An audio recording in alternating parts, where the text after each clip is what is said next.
Hey, welcome into Sanford Memorial Stadium, where we are about to have another great ball game between the Altamonte Spring Scorpions and your Sanford River Rats here in Game 2 of a doubleheader.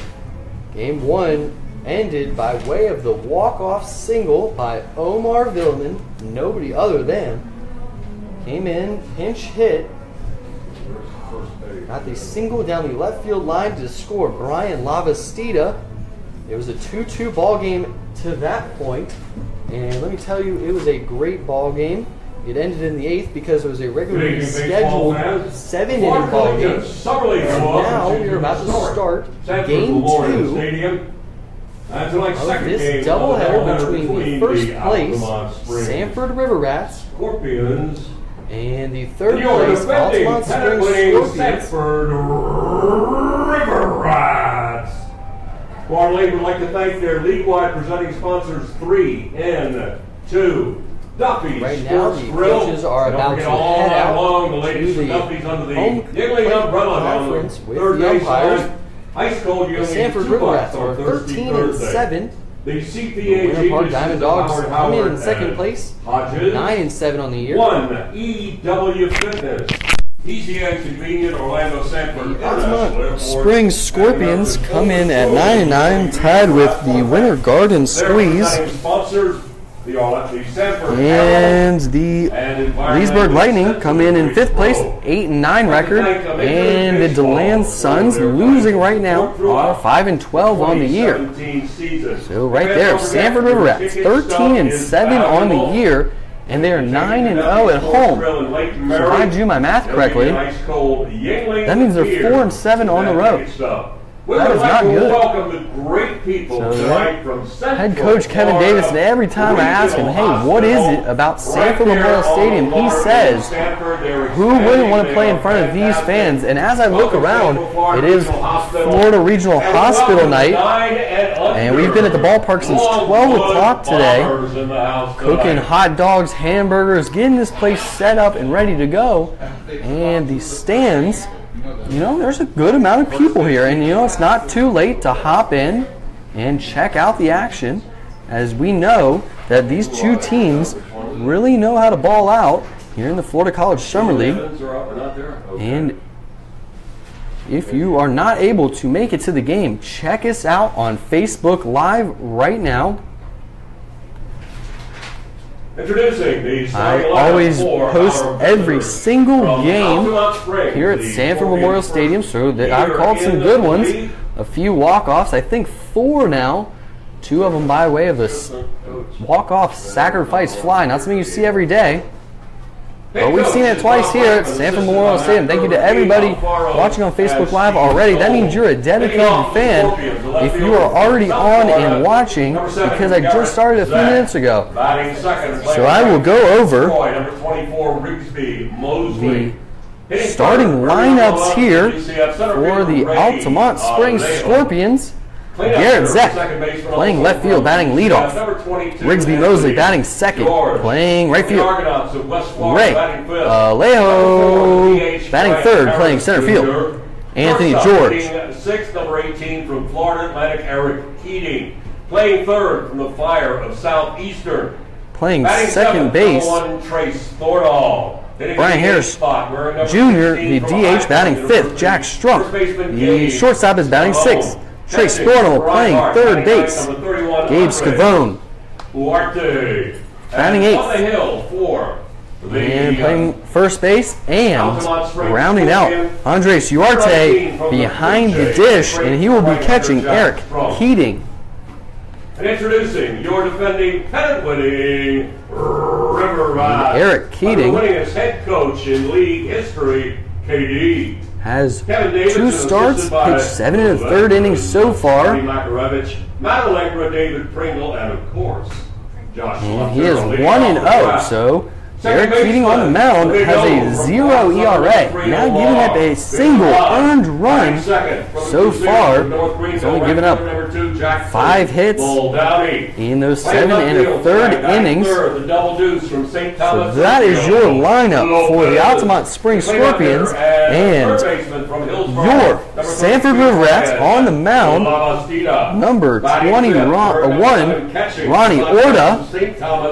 He has pitched 4 games. He has started one of them, pitched 14 2/3 innings. He has a 1-0 record, no losses, no saves, and he has given up 8 earned runs, which lands him a 4.91 ERA. So not bad coming out of the bullpen and starting games. We're about to do the national anthem, so stick with me here on Facebook and Merdex. Thank you very much for listening. After this national anthem, I will bring you the lineup for the home team, the Sanford River Rats. Stick with me for just a second after this national anthem. As we ask that you please rise as we observe a moment of silence in honor of the men and women of our armed forces.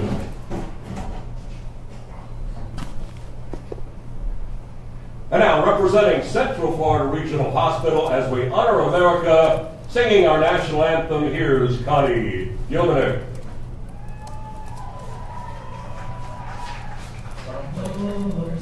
No. We call it acapella.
A beautiful job there, singing the national anthem here at Sanford Memorial Stadium. We've got a good one planned for you guys here. Thank you to everybody watching on Facebook Live right now. Hopefully you tune in all game as we have the first place team, your Sanford River Rats, versus the third place team, the Altamonte Springs Scorpions.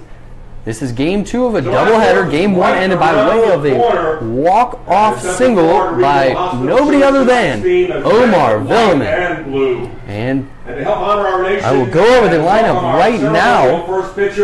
Just want to say, please share this Facebook Live video so that more and more people can watch. This is going to be a great game, let me tell you.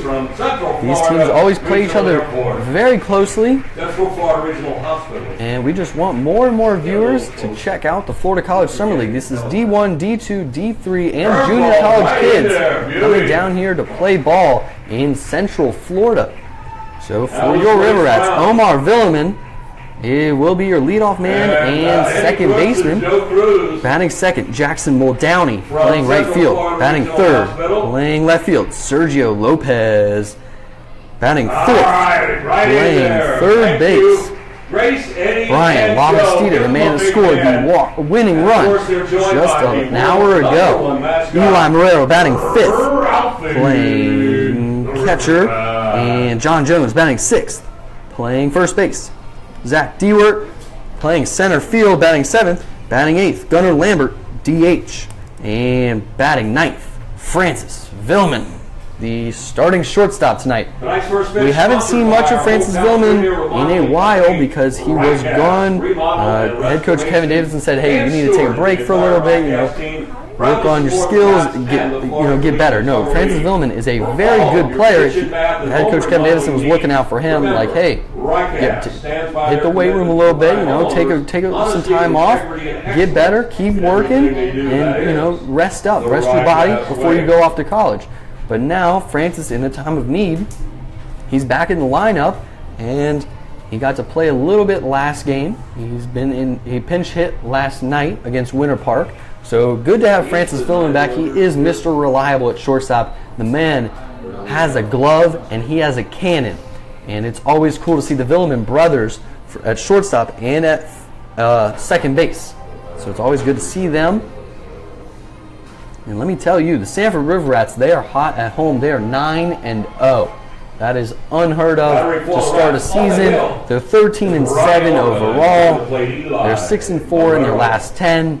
And they have Ronnie Orta on the mound just about a week ago.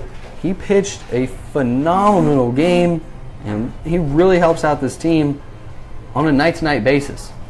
We are just minutes away from first pitch here. Just want to say, again, thank you to everybody watching on Facebook Live. Please share it so more and more people can watch. All you got to do, press that share button. We get more views, and then I look better to the guys, my big bosses. So thank you guys all so much every night for tuning in. I try to bring every game to you guys. If you have any questions, anything, you let me know. You just comment. I will try to get to it as fast as possible because I'm here for you guys, trying to bring you this action. Coming up to bat first for the Altamonte Spring Scorpions, Garrett Zach, the left fielder, had a single and a walk in game 1 of this doubleheader. Grounded out to shortstop in 2 of his at-bats. And the game is about to get underway. The Florida Regional Hospital night. So far a success. The 0-0 pitch. And pitch number 1 down the middle for strike 1 on Garrett Zach. I consider it a success if I have the right name First. and the right lineup box. First pitch, 657, 87 degrees with a slight wind. The 0-1 pitch, low and in for ball 1. This will be a 9-inning ball game. Game 1 was a scheduled 7 that went into extras and was finished in the bottom of the 8th. 1-1 count here. Swung on and hit to nobody other than Francis Villman, and he makes a 6-3 put out for out number 1. So like I said, Francis Villman, Mr. Reliable, gets the first one. First top 10 in the league, second on the team in RBIs, leads the team. Play of the game.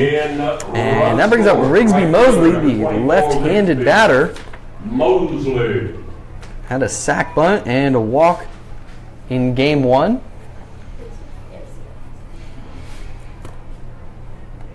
He's going up against Ronnie Orta. The 0-0 pitch. Swung on and hit to second base. The other Villman's got it, and that'll be a 4-3 put out if you're keeping track at home, which I know you all are. He led the league in hitting with a 400 average. Also tied for the league lead. And now batting, Ray Alejo, the center fielder and UCF product, comes up with 2 outs here in the top of the first inning against Ronnie Orta. Sounds like my little league numbers, From Nova Southeastern, so right here in Central Florida. The 0-0 pitch in the dirt, 85 miles per hour for ball 1. Orta pitches strictly out of the stretch. If you're watching on Facebook Live, you can see that. Not a wind-up guy. A 3/4 guy for sure. Brings the 1-0 pitch in there for strike 1. Anthony George was the catcher last game. Going to play second base in this one. The 1-1 drops in the curveball, 73 for strike 2.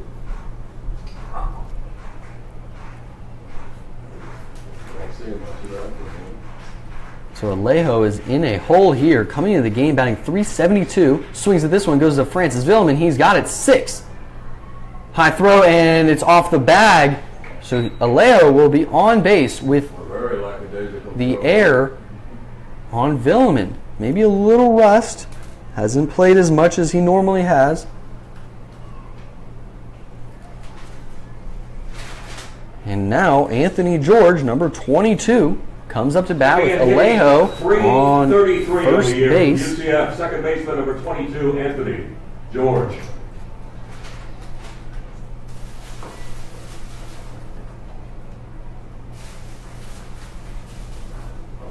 Anthony George batting .333. Watches strike number 1 down the middle. Ray Alejo has 5 stolen bases and has only been caught 1 time, so pretty good average there. The 0-1 pitch, pickoff move to first base, not close. Anthony George, no doubles, no triples, no home runs, 3 RBIs, and has been walked 5 times. Another pickoff move to first base, trying to keep Alejo close. Second on the team in stolen bases with 5, only behind none other than Anthony George, the guy that's at the plate. The 0-1 pitch. Runner's on the move, and there's a throw down, and he is safe at second base. So Alejo has his 6th stolen base of the year. And that was a ball in the dirt. And Eli Marrero was unable to shoot him out at second base. So now a runner is in scoring position here. Yeah, he should have, but the coaches really are the ones that... with Anthony George, the second baseman, up to bat here in the top of the first inning. Ronnie Orta. Leg lifts and deals. Check swing, but it's a called strike, and now it's a 1-2 count.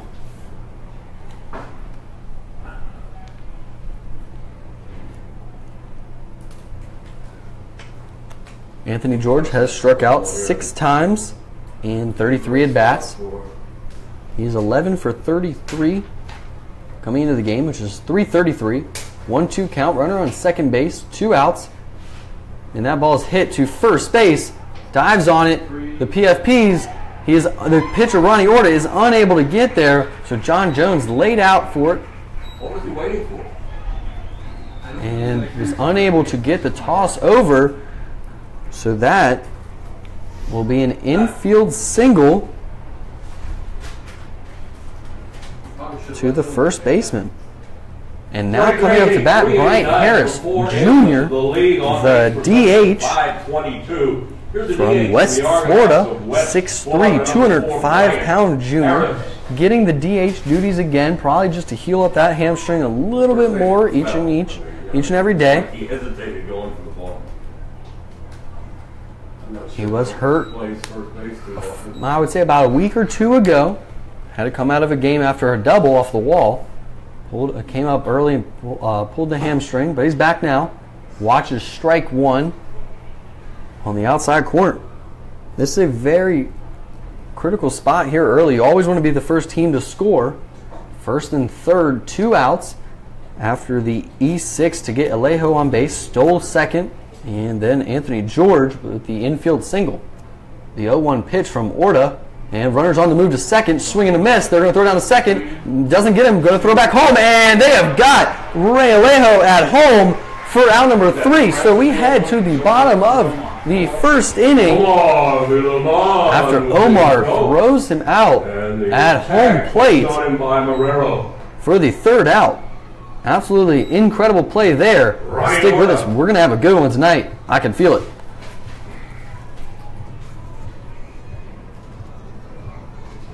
In fact, you can use your smartphones tonight playing a game called Micro Fantasy Baseball. Take a look in your programs, and we'll tell you how to set up the app, and you can predict each at-bat in real time. You can compete against all the other fans. We'll have some prizes for the fan with the most points after the 3rd inning and the 6th inning. It's fun, it's free to play. Micro Fantasy Baseball. Predict, watch, and win. And don't forget, if you pick up a foul ball, bring it up here to the press box, and we'll give you a coupon good for free cookie dough at Papa Murphy's. If you bring the most foul balls up here, you will get a free large one-topping pizza courtesy of Papa Murphy's. Papa Murphy's, once again, our foul ball sponsor all summer long.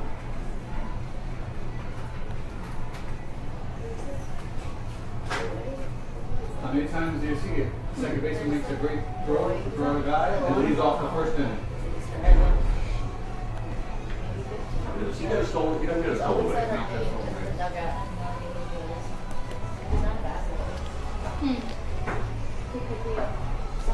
It looked like Vallejo double clutch there. Hey, we are back here at Sanford Memorial Stadium. Just want to say, please follow us on Twitter and Instagram at FCSL Rex. We post some great stuff on a daily basis.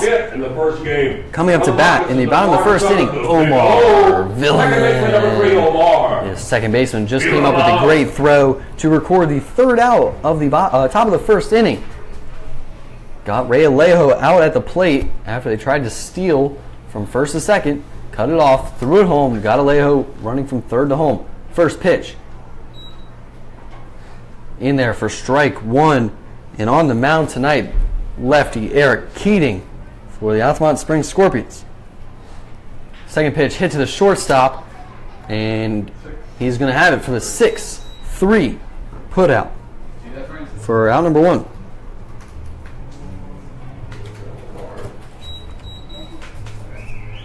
That was Jack Strunk over there at shortstop, recorded the first out, and now Jackson Muldowney, the starting right fielder from North Greenville, is up to bat. Eric Keating, 6'4", 195-pound lefty from Florida Atlantic.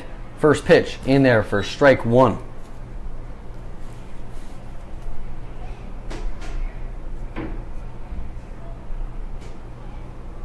Muldowney coming into the game batting .267, 0-1 pitch, swung on and missed for strike number 2. Did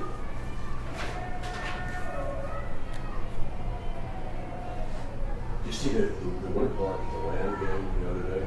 Muldowney, The land goes into the 8 for 30 on the year, 0-2 pitch, outside high for ball 1. Get 2 quick outs, 2 outs. Sergio Lopez, the left fielder, is on deck. Take him out. Next pitch he comes in, walks about it. Coaches love that. Take him out. 1-2 pitch, Walks the batter. swung on and strike him out, swinging for round number 2. Walks the batter. He stays in. Led the team last year. Sergio Lopez coming into the game, St. Thomas, left fielder number 22. batting under 100, very unlike Sergio Lopez. Straight 2-out walks. Led the team in RBIs and home runs last year, batting .098. He is 4 for 41, but 2 of those 4 hits, home runs. So, hey, when he gets a hold of it, 2-run score. it goes far. The 0-0 pitch from Keating They win the game. drops it in there for strike 1. 3 left on base. Keating working very quickly and doing a great job so far of finding that strike zone. You never know. That's why Collegiate get the big bucks. Those last 3 The rounds. 0-1 pitch to Lopez upstairs for ball 1. Keating is a guy that's bringing it to mid to upper 80s. I looked at in the story From the picture they averages put out. 84 to 86 right there, 87 miles per hour. 70 something. I don't know what it was. I should. And then the next guy comes in, 4 straight.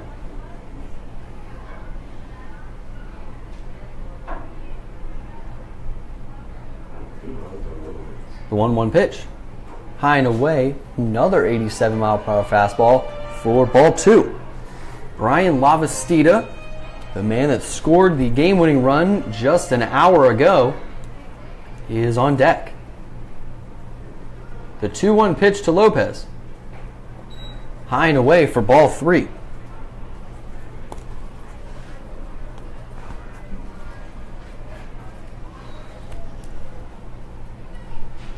See what number Lavastida is actually wearing? And the 3-1 pitch. 34. Nice. Drops in the curveball for strike 2. That's what I had him as. Huh? I had him as 32. Yeah, that's what it says on my line.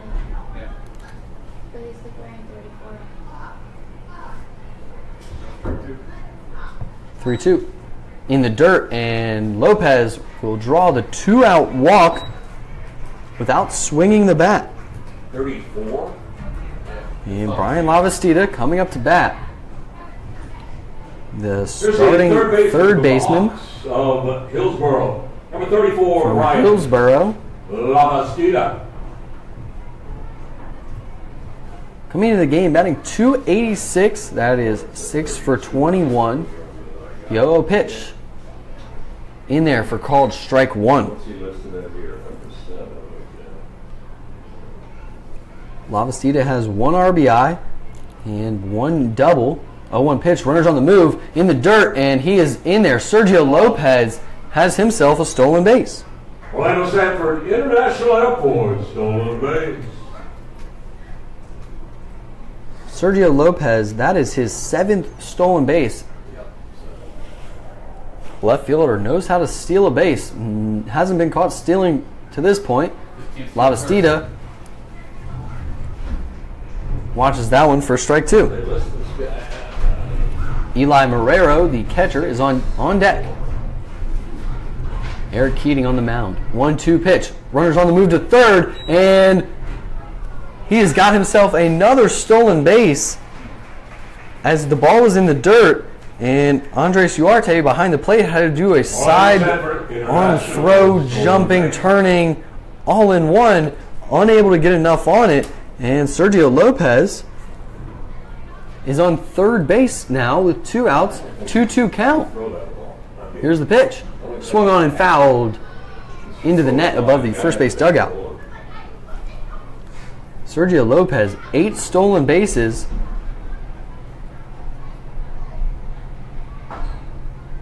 He has more stolen bases than he has hits on the year. The 2-2 pitch inside, hit him, and Lavastida will take the free 90 jog down to first base.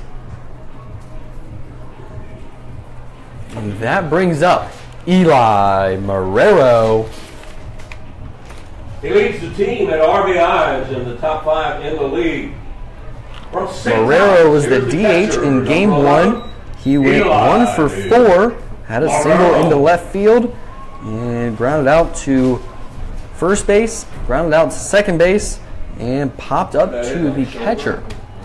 So he's going to try to turn that around. With first and third, 2 outs. Sergio Lopez got on with the walk, stole second, stole third, and Lavastida got hit. 0-0 pitch. Outside for ball 1. John Jones would be on deck. The 1-0 pitch, runners at first and third. Inside for ball 2. So Keating starting to struggle here. Thrown a lot of pitches. Got the first 2 outs very quickly. Omar Villeman and Jackson Muldowney. The 2-0 pitch. Swung on. That ball's hit to center field. Alejo in center camps under it, and he has got it for out number 3. So we head to the top of the second inning.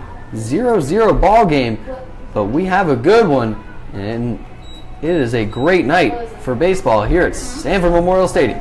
Glad to see if our young fans can outrun Ralphie. Let's send it down the map.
He is barefoot.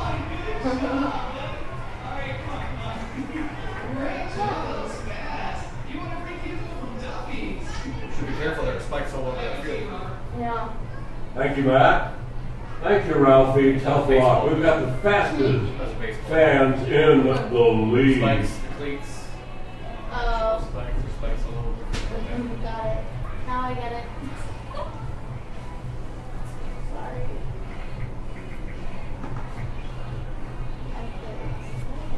What was the first game? 3-2? Hey, we are back here at Sanford Memorial Stadium. I'm Cody Shook, and we've got another great ball game here at Sanford Memorial Stadium. It's game 2 of the doubleheader. River Rats won the first one by way of the walk-off single by Omar Villeman. Leading off The first inning for both teams very eventful. Ray Alejo made the third out at home plate after being thrown out by Omar Villeman. And Brian Harris is back up. Had a 1-1 count on him the first time against Ronnie Orta.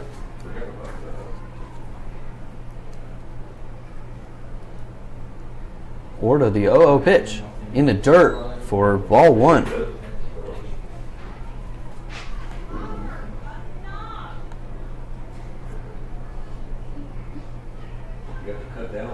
The 1-0 pitch here from Orta.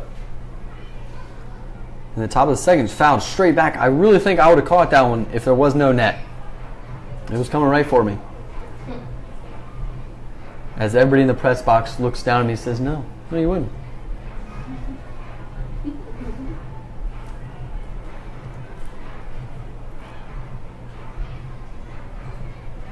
The 1-1 pitch from Orta to Harris, batting .364, swung on, and that one's fouled down the right field line and out of play. If you're not at the ballpark here tonight, you're missing a great one. The fans are out and the stands are packed, and it is a beautiful night, one of the first nights that weather has not come into play at all. So come on out to Sanford Memorial Stadium. It's not too late. The 1-2 pitch to Harris, swung on, and that ball's hit to center field, where Dewart has it in center field for out number 1.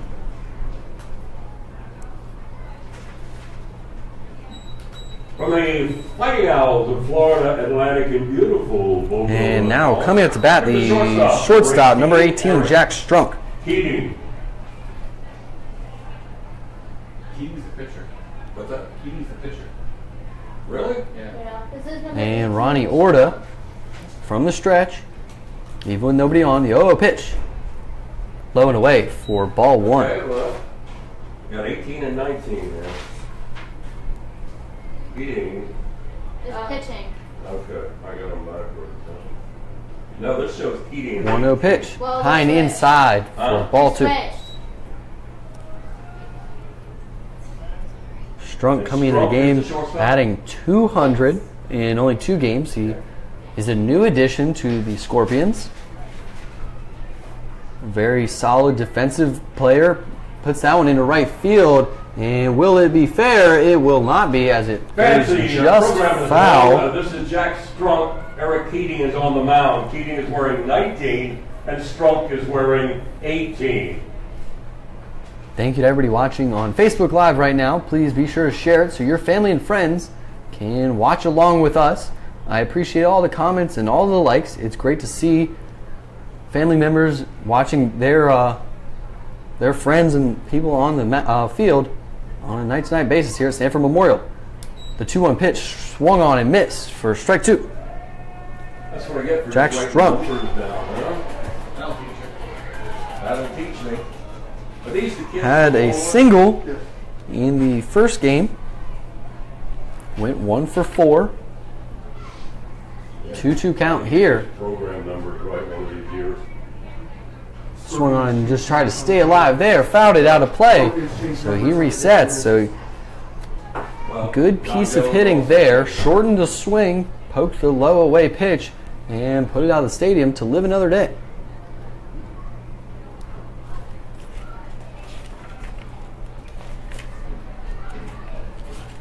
Two here from Ronnie Orta. Outside in the dirt in the other batter's box. Misses for ball 3.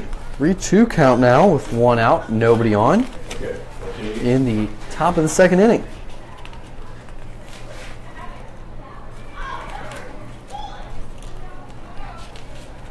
Three-two pitch. Swung on that ball, is hitting to left field, and he's unable to make it. Sergio Lopez lets it get under him, and he's going to try to throw him out at second. The throw's offline, and Strunk has a hustle double, and that comes straight out of the box. He saw that ball going down, and he headed to second immediately. If Lopez was able to field it cleanly, he might have stayed at first, or if he was able to make a throw in a line, Lopez definitely would have had him. Trace Thornall, the lefty, is now to bat, playing third base tonight. Thornall had a single in the first game. Orta leg lifts and goes back to second. Nobody there. Not too much of a lead, but with 1 out, got to keep him close. Thornall coming into the game 6 for 21, 285 batting average. In the dirt, 1 ball. Gabe Scavone is up next.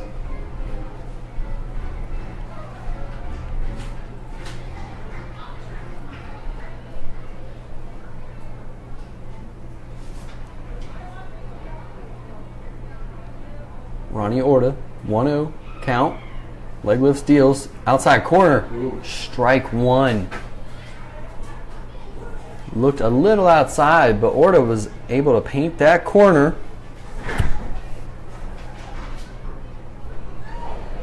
For the Scorpions, that was their second hit. In the first game, not very many extra base hits at all. Big singles game.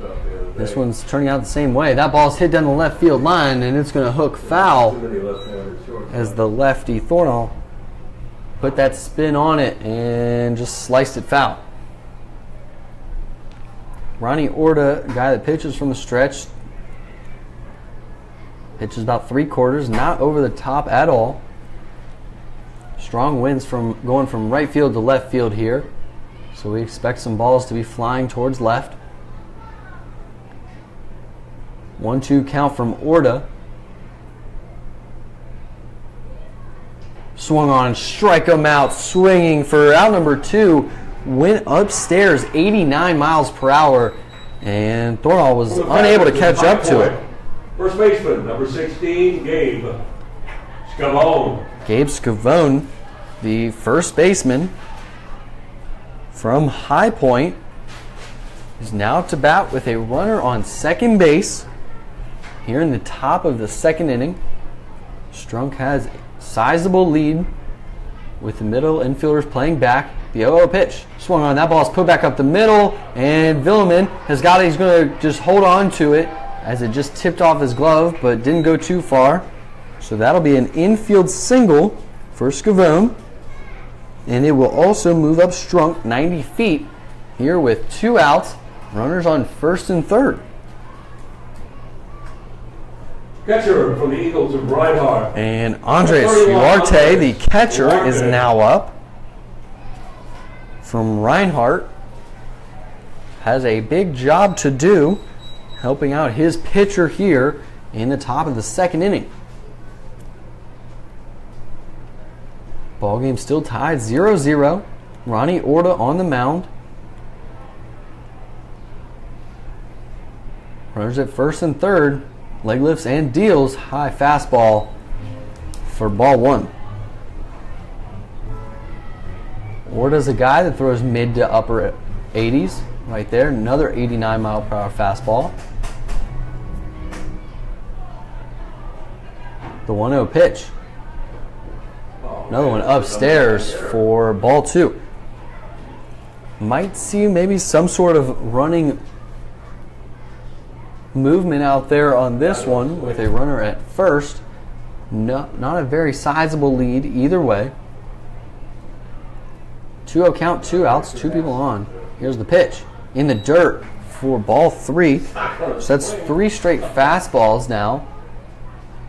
Here to the number 9 batter, Uarte, 5 for 30 on this early season, which is 166. Has 4 RBIs, looking for his 5th, just 90 feet away. The 3-0 pitch. Strike 1, outside corner. Uarte thought that it was outside. He started heading to first, but umpire called him back.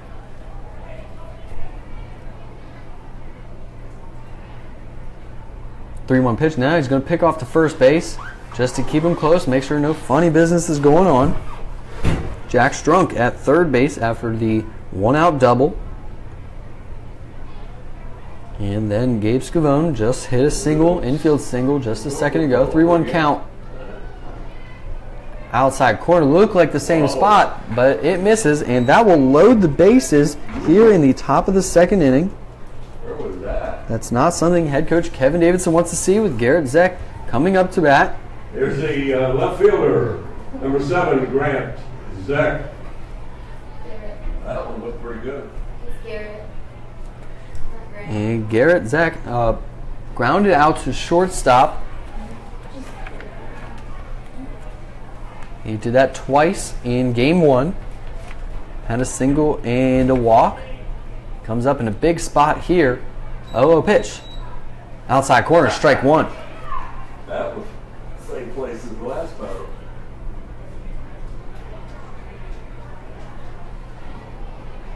Oh. Zeck comes into it with a .429 batting average. The 0-1 pitch. Misses with the slider just outside. 1 ball, 1 strike. Zeck's only played 4 games, has 1 home run, only has that 1 RBI that came with that home run. He's going to be looking for more here. 1-1 count, bases loaded, top of the second. Slider low and away. This one called a strike for strike number 2 here with 2 outs. This is a very big spot. With bases loaded here, Ronnie Orta on the mound for the River Rats. In the top of the second, the Scorps already have 3 hits.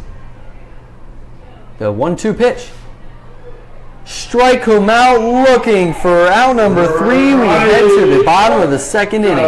Still tied, 0-0.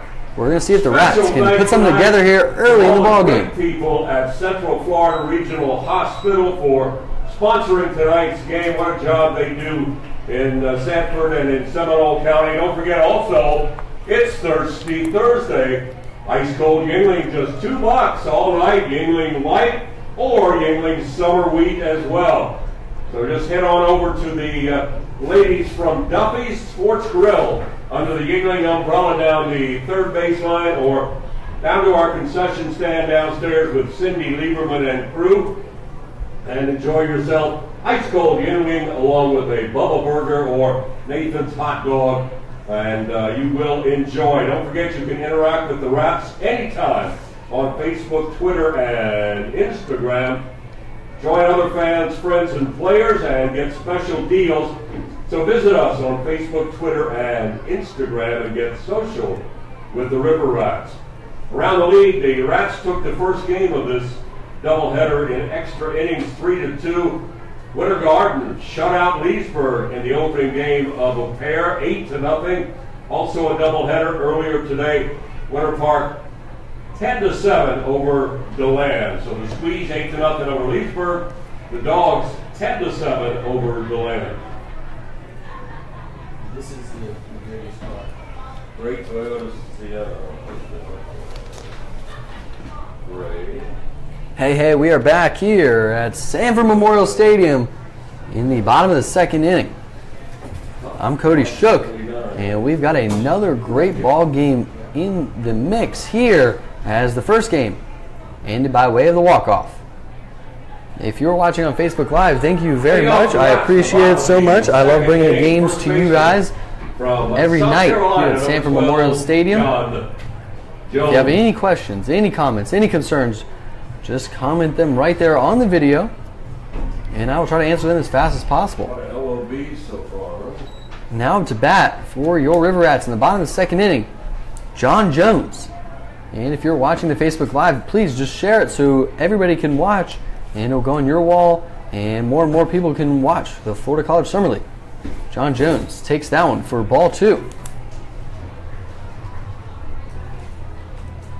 If you're ever in the Central Florida area, come on out to Sanford Memorial Stadium. $6 for tickets. You can't beat that.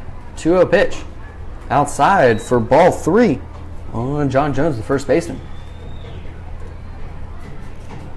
I wish I could show all of our fans, the fans in the stands tonight, as they are full. It is a great night here. 3-0 pitch outside, and Keating walks the leadoff man, John Jones, here in the bottom of the second inning, and that brings up Zach Dewart. British Columbia. We're glad he's back for his second year with the Rats. From the University of Missouri, here's center fielder number 17. Dewart comes into the game batting 143. Dewart. That is 4 for 28. Has 13 strikeouts, which is second behind only Sergio Lopez. The 0-0 pitch. High and away for ball 1. So Keating, that is 5 balls in a row.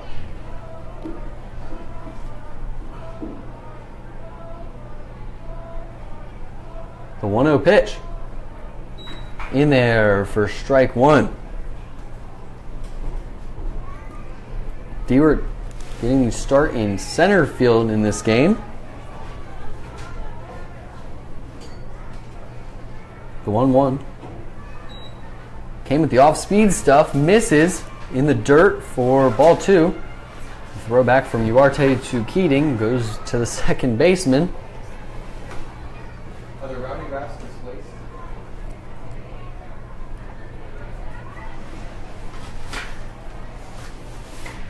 John Jones on first base after the leadoff walk.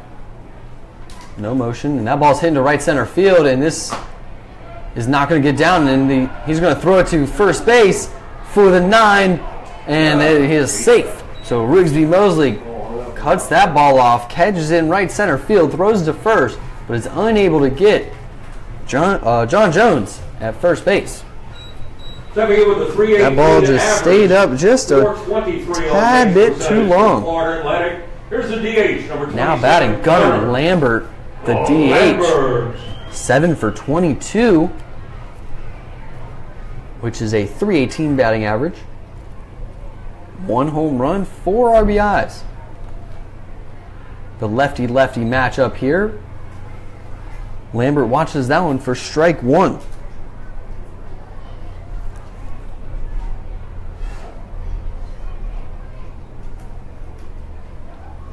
The 0-1, swing and a miss, strike 2.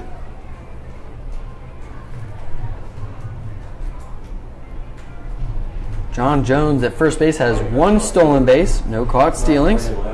So not the biggest running threat, but he's 1,000% to this point. The 0-2 and a quick pickoff move to first just to keep him close.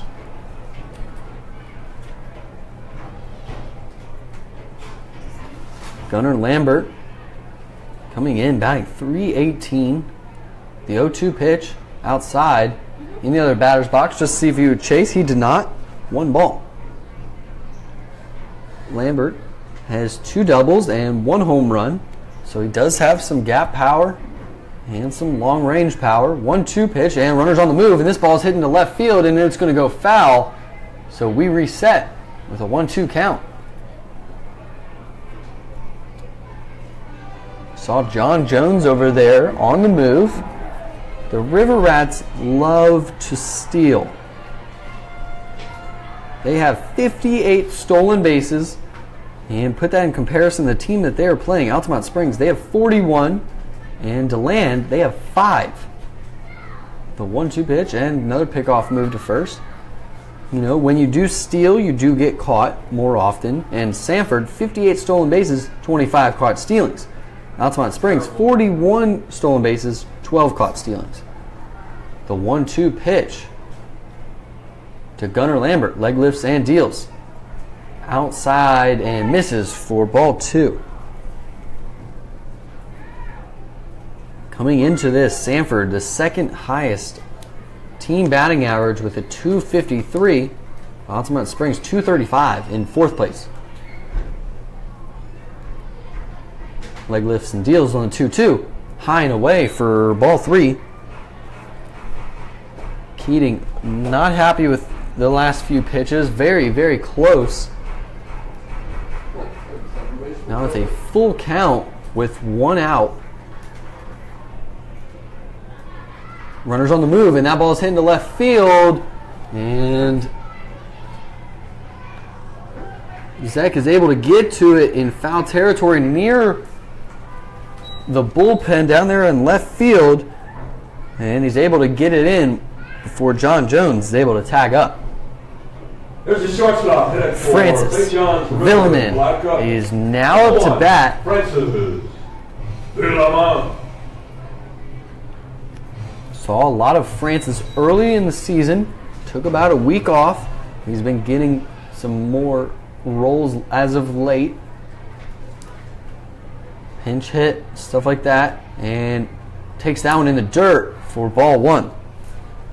It was head coach Kevin Davidson's idea to give Francis some time off to relax him and let his body rest, as he is a freshman. Coming into this, 6 for 27, most notable for an 3 RBI triple that hit off the center field wall. The 1-0 pitch swung on and missed for strike 1.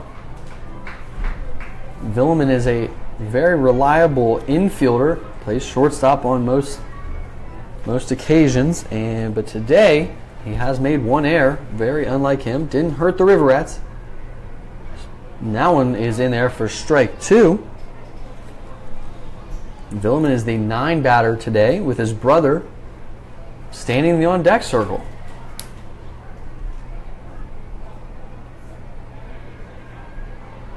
The 1-2 pitch, runners on the move, and fouled off and straight back. So John Jones has got to be a little tired now, as he's run to second base 4 or 5 times now. We're in the bottom of the 2nd inning. Still a 0-0 ball game. Eric Keating on the mound. Big lefty from Florida Atlantic. The 1-2 pitch. Strike him out swinging for out number 3. We head to the top of the 3rd. Still tied 0-0. All right, fans, we got a few hungry contestants, William and Carson, down on the field. Let's send it down to Matt. So I'm starting to write what we did in the previous game, and Babachita hit a sac fly. That was an RBI. How would I word that? You hit an RBI sacrifice fly, or just a sacrifice fly?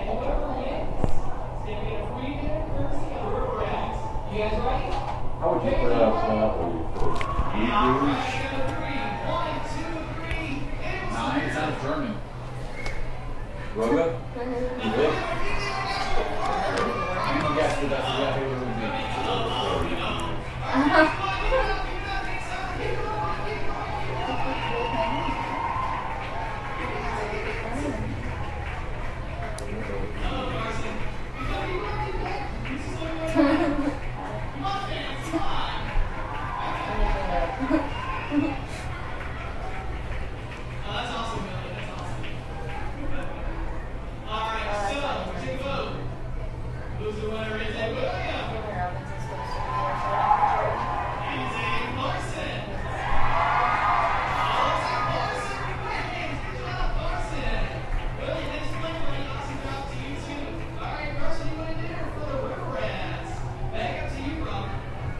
Hey, we are back here at Sanford Memorial Stadium. I'm Cody Shook. We're in the top of the 3rd inning, and we've got a great one going here.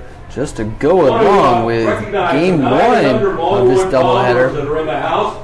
It is tied up 0-0 here. Shortstop Eric Robles, the pitcher Trey Lambert, also a pitcher. Grayson DeGraff, third base. With Rigsby Mosley coming up to bat for his second at bat on this early Thursday night. Josiah Van Horn, left field. Elijah Dyer, first base. Leading off for the Scorpions in the top of the third inning, left fielder Rigsby Mosley.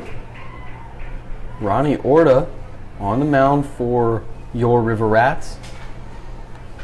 First pitch, tried to check swing, and he did not hold up. Strike 1.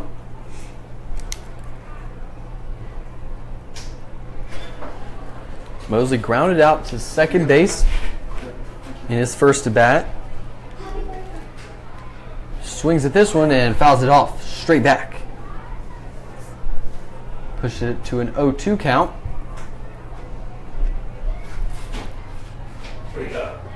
Mosley attends Troy, 6'3", 195-pound sophomore.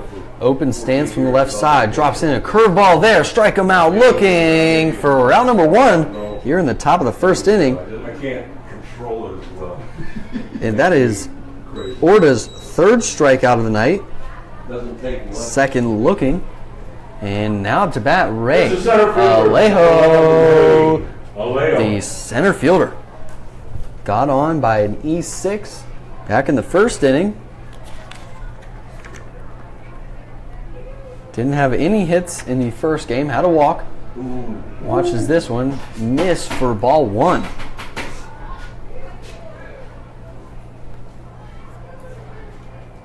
Phil will be doing raffle. Okay. Alejo coming in the game, 372 average, so very good hitter. And that ball is fouled straight back and extremely close to my car. I can just sense that one was very close to where I am parked.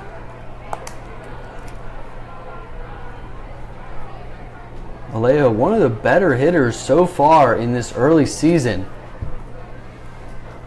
Has 3 home runs. Watches this one. Makes him duck out of the way on the curveball that just nearly missed his head. 2-1 count. As I was saying, Alejo, 3 home runs, 7 RBIs, and 9 walks. He does strike out quite a bit, but hey, 3 home runs, you got to take it. 372 batting average. 2-1 pitch. High fastball, strike 2. Up in his eyes. Up and in there.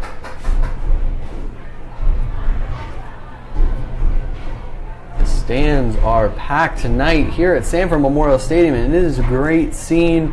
It is always great when a lot of people come out, especially on Thirsty Thursdays. That ball swung on and hit into right field towards Jackson Muldowney. Near the line, he has got it for out number 2. And that is an F9 if you're keeping track at home, which I know you all are. Here's the second baseman from the Knights of UCF, number 22. Now coming up to bat, George. Anthony George. Another UCF product. Was the catcher in game 1. Playing second base here. Comes up to bat in the top of the third inning. Nobody on and 2 outs. The 0 pitch from Orta. Upstairs, ball 1.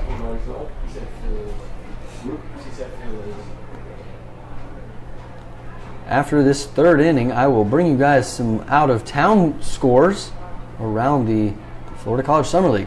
This pitch is swung on and hit. Jackson Muldowney in right field has got a beat on it, standing under it, glove up, and the ball enters, and Muldowney records the second and third out. So we head to the bottom of the third inning. Still tied 0-0. We're going to see if the River Rats can get something going with the top of the lineup coming up. Stick with us. We got a good one. In Seminole County and Sanford, the Sanford Herald and Environmentally Sensitive Waste Pro. Hope you're feeling lucky tonight. We're lucky to have you all. By the way, tomorrow night will be a big night. Buffalo Wild Wings in the house. The DeLand Suns will be in, so I hope you start your weekend right here at the ballpark. First pitch, 7 o'clock tomorrow. We've got a raffle going on tonight, and we've got a bunch of great prizes.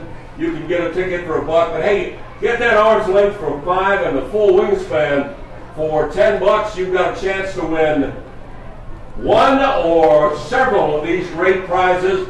That's the fabulous Phil Chenery down there, a world famous, one of the top 100 interns in this league now, kind of the general manager of the league.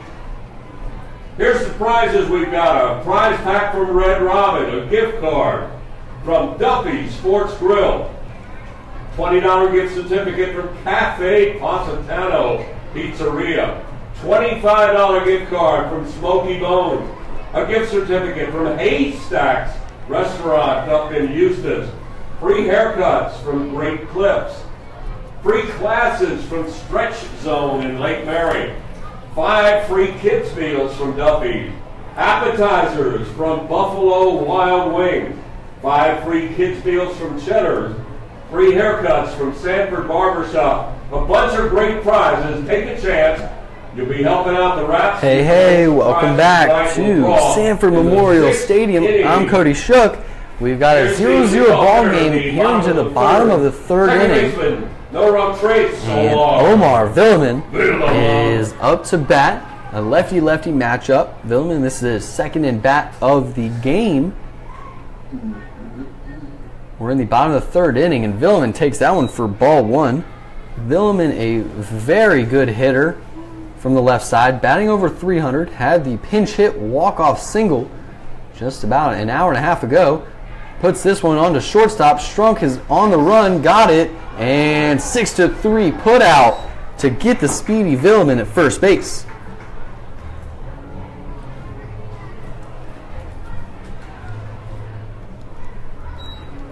Right fielder, numero 2, Jackson Muldowney. And now up to bat, the right fielder, Jackson Muldowney.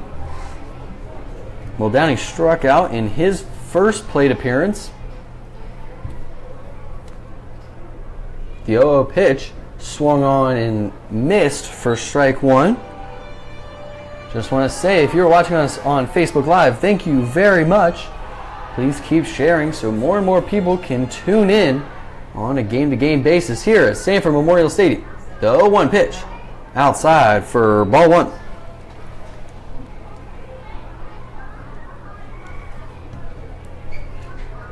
Muldowney coming into the game 8 for 30.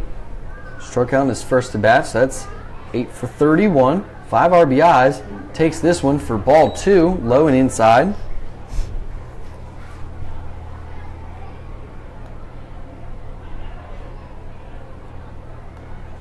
And stick with me after this inning. I'll bring you some out-of-town scores. That one's in there for strike 2. 86 miles per hour from the left side there from Keating. Makes that one a 2-2 count. Here in the bottom of the 3rd inning, 0-0 ball game. That ball's hit back to Strunk at shortstop, 6-3 to record out number 2. So Strunk is very busy to start this inning. A great throw across the diamond there. There's a left fielder, number 22. And now coming out to bat, Sergio Lopez, the man that got on by a walk and then stole second and stole third and was stranded there back in the 1st inning. Gonna hope for some more 2-out magic here. Sergio Lopez batting under 100. Watches that one for ball 1.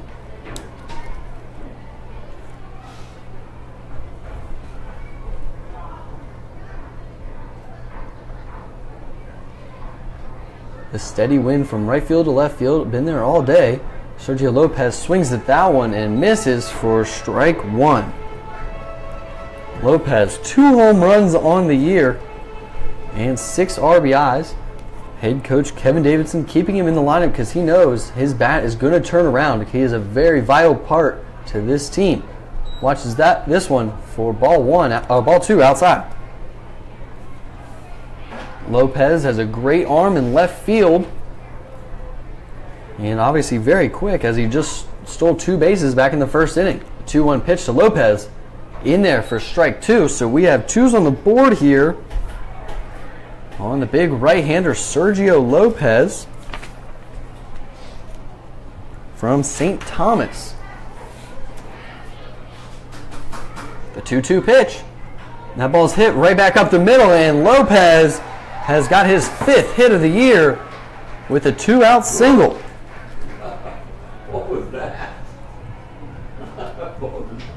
We know that when Sergio Lopez's bat heats up, he's going to be a dangerous man. He led the team in RBIs and home runs last year. Here's the third baseman, number 34. Just going through a little Brian fumble right here in the beginning of the season. And now coming at the bat, Brian Lavastida, the third baseman.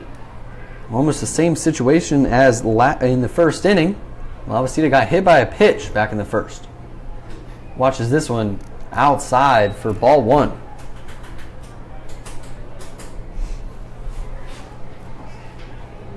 Lopez at first base. We're going to see if he steals. 1-0 pitch, swung on and missed for strike 1.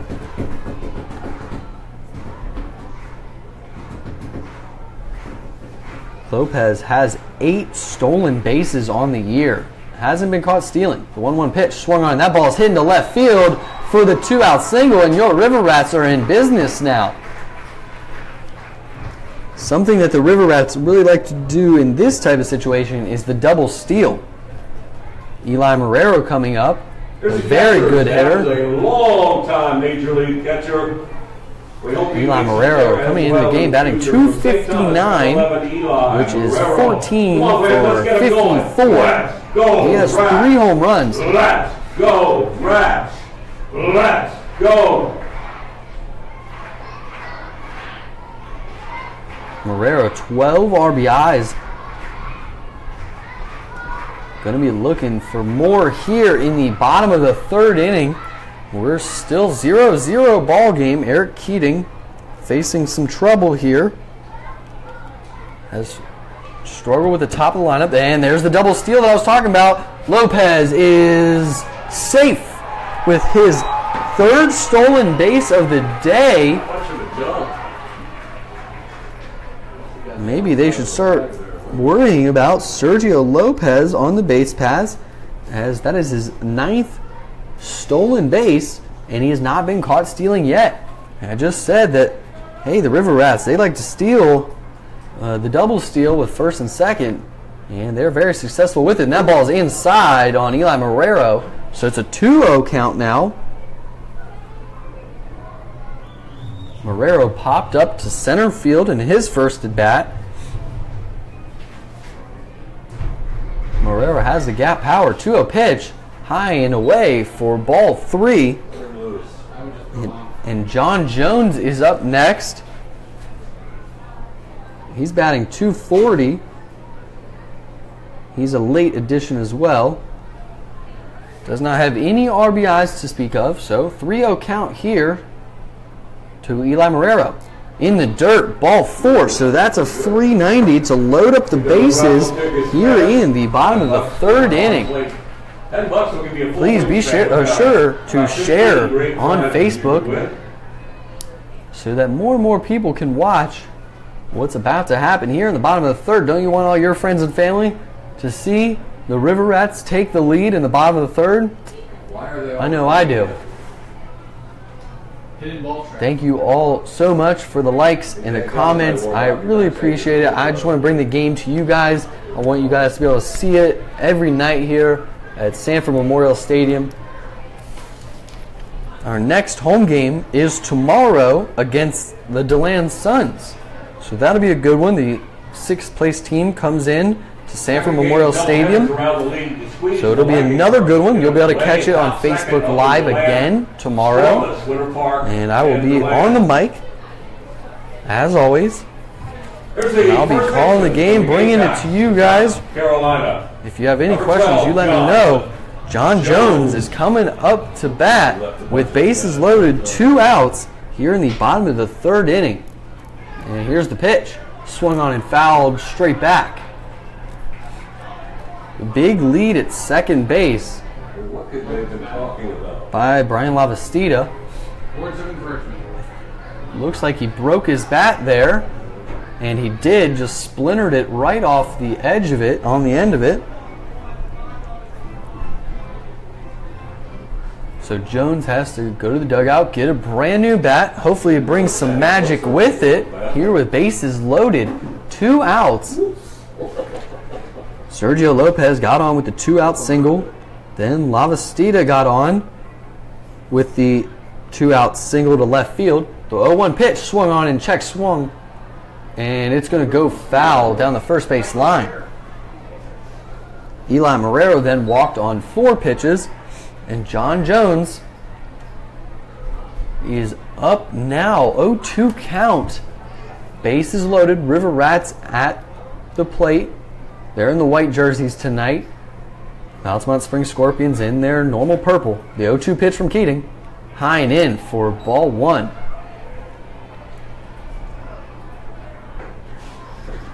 One-two count now. John Jones just going to trying to find some gap here. 1-2 pitch. High and inside. 84 miles per hour for ball 2. So we have 2s on the board here. 2 balls, 2 strikes, 2 outs. Bases loaded. John Jones, the first baseman in tonight's game. Here's the pitch. Inside. Looked like it almost hit him, but it didn't. Jones had to back away. And now it's a 3-2 count. And the runners will be on the move. So a ball in the outfield, definitely scoring 2. And there they go. 3-2 pitch. Swung on and strike them out. Swinging for round number 3. We head to the top of the 4th inning. Still tied 0-0. But man, we've got a good one going.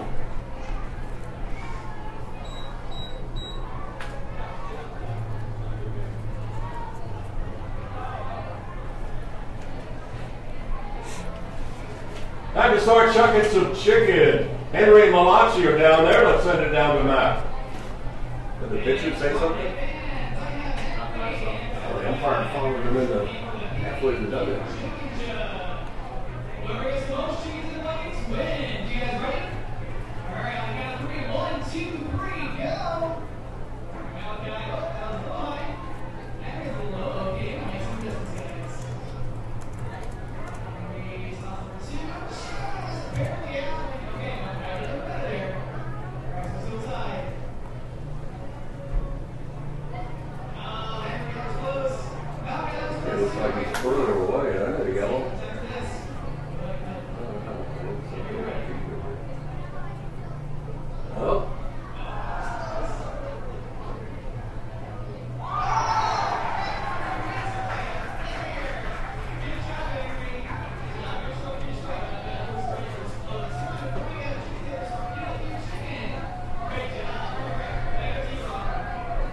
Walk-off chicken chuck winner there.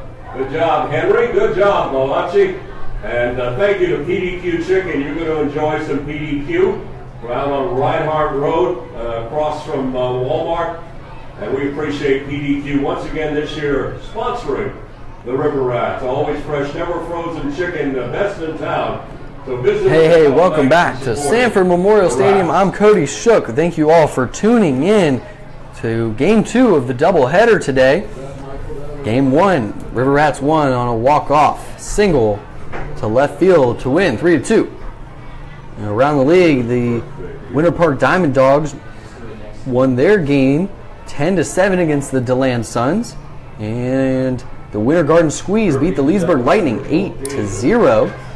And around the league right now, in their game 2 of their doubleheaders, Winter Park and DeLand, they are tied 0-0 in the top of the first, and the Winter Garden Squeeze and the Leesburg Lightning are under a delay right now.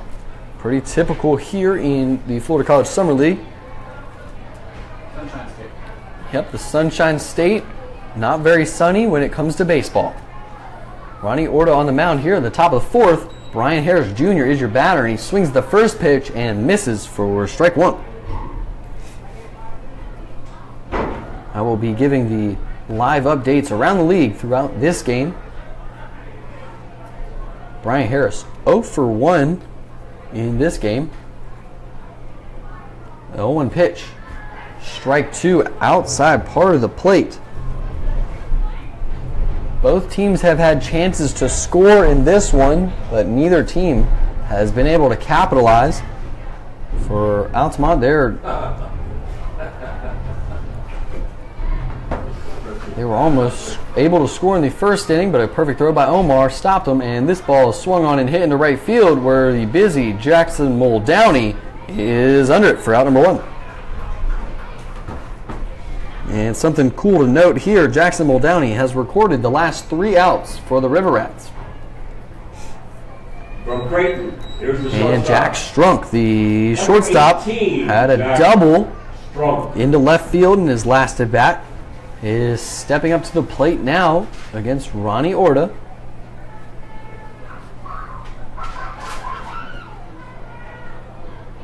The 0-0 pitch. Inside, two-seam fastball just ran too far in for ball 1.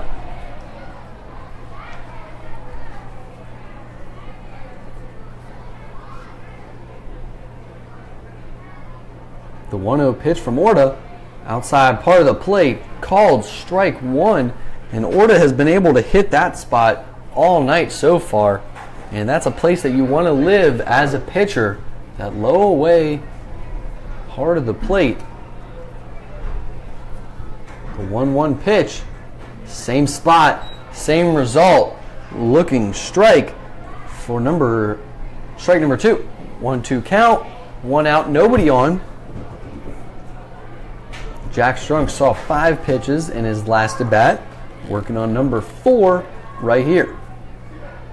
The 1-2 pitch, swung on, fouled straight back, and we reset with a 1-2 count.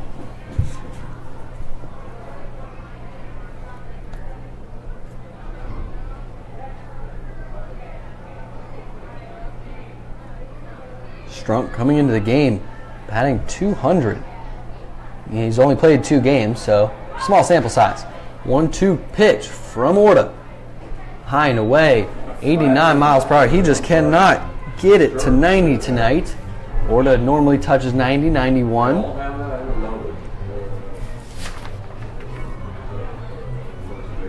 Ronnie Orta, 5'10", 185-pound junior from Nova Southeastern. 2-2 pitch.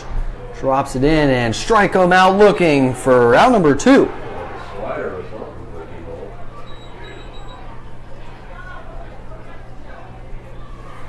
The off-speed stuff there just froze Strunk, and now coming up to bat, Trace. Third baseman number 1, Trace Thornell.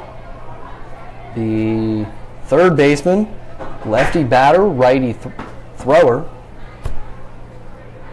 Orta from the stretch, as always, leg lifts and deals. Swung on, broken bat, headed down the first base line, and it's going to be off the glove, and he's headed to second.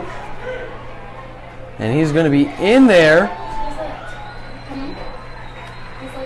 with the broken bat double down the right field line. I'm sorry? Nice hustle by the field umpire who was over here and then had to hustle that way in case there was a play a second. As John Jones was unable to lay out and make that play, so a 2-out double by Thornell has the first baseman, Scorpions 16, in business here with Gabe Scavone coming up, and he had a single back up the middle in the second inning when the Scorpions were able to load the bases. So both teams have had bases loaded at some point, but they've been unable to score as we're in the top of the 4th, still tied 0-0.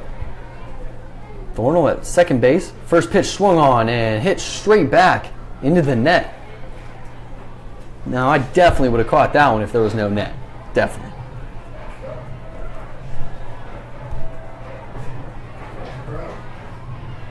This is one of the best crowds that I've seen here at Sanford Memorial Stadium.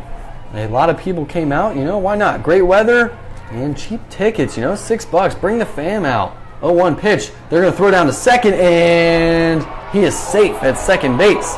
A great throw there behind the plate by Eli Marrero. We've seen this all season from Marrero. The man can throw it. He has a cannon behind the plate. Tried to back pick him there, but nonetheless, 0-2 count now to outs, runner on second base. You look safe from here. And the fans really jumping on the umpires there as they all thought, hey, you know, give it to them. You know, we're at home.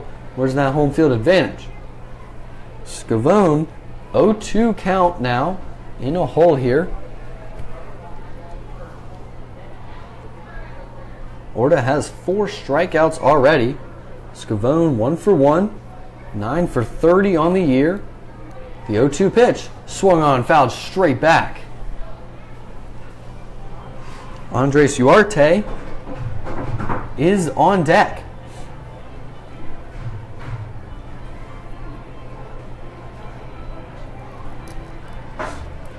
Game slowing down right here, maybe making sure that every sign, every pitch fought out thoroughly. 0-2 pitch swung on and fouled straight back and out of play. Seriously, that's got to be close to my car. I don't know why I keep parking there, but hey, got to do what you got to do. Scavone stays alive. Orta has a multitude of pitches that he can bring here. He's frozen some guys. He's blown it by guys. We're going to see right here on the 0-2 if he just throws something to chase. The 0-2 pitch. In the dirt, 85 for ball 1. There's nothing wrong with missing, you know, a little bit outside, especially with the base open and the number 9 batter coming up next. The umpire was not having that mound visit from the catcher, you know. Eli Morero wanted to calm down his pitcher there. And the umpire behind the plate said, nope, you're coming back here. We're gonna keep this game going. The 1-2 pitch from Orta. Check swing didn't go with the slider low and away. So we have 2s on the board here. 2 balls, 2 strikes, 2 outs. Top of the 4th inning. Runner on second base after the 2-out double down the right field line. Gabe Scavone, the first baseman, at the plate. 2-2 pitch swung on and fouled straight back and out of the stadium. Here, a beautiful Sanford Memorial. Slight breeze tonight from right field to left field. It's 86 degrees and it's just perfect here in Central Florida. Thank you to everybody watching on Facebook Live. I appreciate the likes, the comments, the views. Seriously, I really appreciate it. Just trying to bring the game to you guys each and every game. Please share it so more and more people can tune in. 2-2 pitch here. Swing and a miss. Strike him out. Swinging for out number 3. We head to the bottom of the 4th inning. Still tied 0-0. And let me tell you, this is a great ball game between the first place Sanford River Rats and the 3rd place Altamonte Springs Scorpions. Hey fans, your attention please. Your attention please. Will the owner of a gray Toyota Sienna,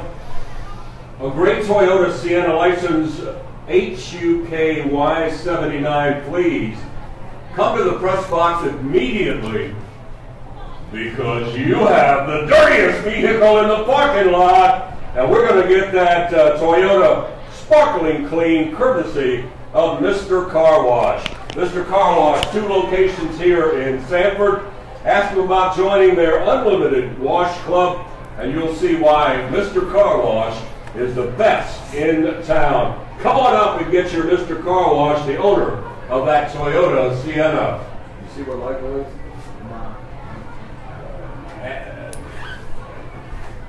See where he is. Just ask him where he's located. That's not him, though. Michael?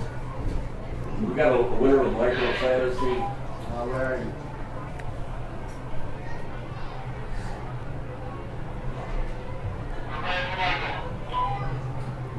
Where are you at? What's your 20? Where? Hey, we are back here at Sanford Memorial Stadium. I'm Cody Shook, and I'm calling a great one for you guys here on this beautiful, thirsty Thursday at Sanford Memorial Stadium. Come on out. We got Yingling Light, $2.20 ounce. You know, you can't beat that deal. $6 for tickets. bring the family out and just have a great night watching D1, D2, D3, and junior college kids battle it out on the diamond. We're here in the bottom of the 4th inning, still tied 0-0. The game 1 in today's game was a low-scoring ball game, finished 3-2, and we've got another low-scoring one going here as these two great pitching staffs battle it out. And Zach Dewart comes up, watches the first two. 1-1 count here on Eric Keating, the big left-handed pitcher. 1-1 pitch outside for ball 2.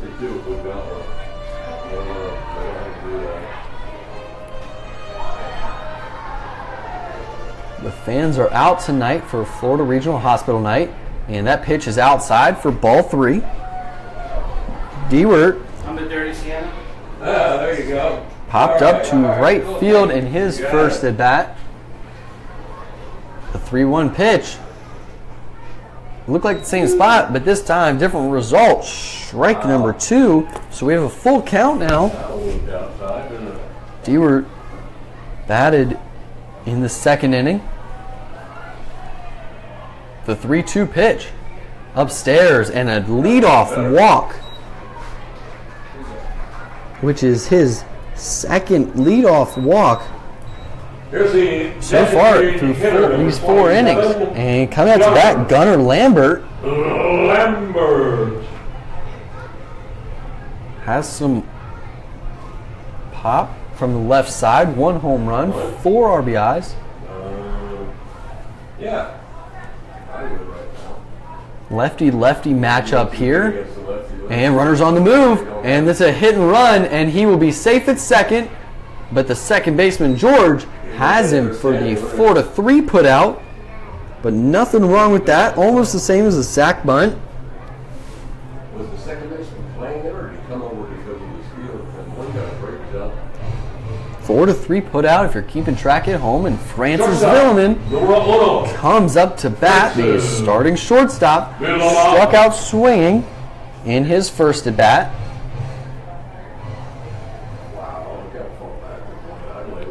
Runner on second base now with 1 out after the leadoff walk and then the ground out. The 0 pitch from Keating swung on and missed for strike 1. Villeman, a very good hitter. But has struggled a little bit. He is very young, batting .222, 0-1 count. And Keating is going to step off.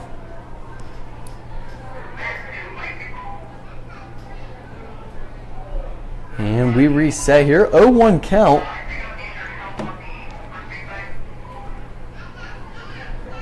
Here's the pitch. In the dirt, ball 1. Omar Villeman, his brother, is on deck. The River Rats are 9-0 here at Sanford Memorial Stadium. Very impressive. And I think that is by help of 3 walk-off winners. The 1-1 pitch to Villeman. Upstairs for ball 2. Uarte got up really quick. Looked like he was going to throw it down to second, but nobody was there to receive it. So he had to just put that one in his pocket and wait for another day.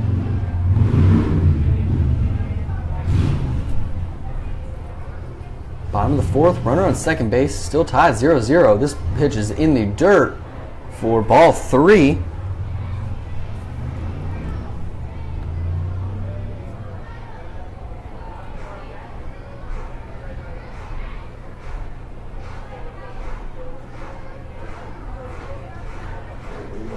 The 3-1 pitch to Villeman. In there for strike 2. So Villeman not swinging the bat there on the 3-1 pitch.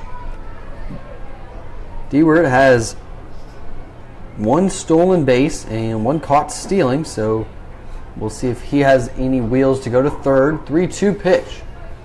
Upstairs, and Keating walks his second guy of the inning. And we start to see a little bit of action down the left field line in the Scorpions bullpen. And now coming up to bat, the man that had the walk-off winner in the first game here at Sanford Memorial, Omar Villeman, has 2 groundouts to shortstop in this ball game. But, you know, I think he would take that, you know, considering he just had that walk-off winner. He just he came in, pinch hit, and saw one pitch, then hit the next one into left field.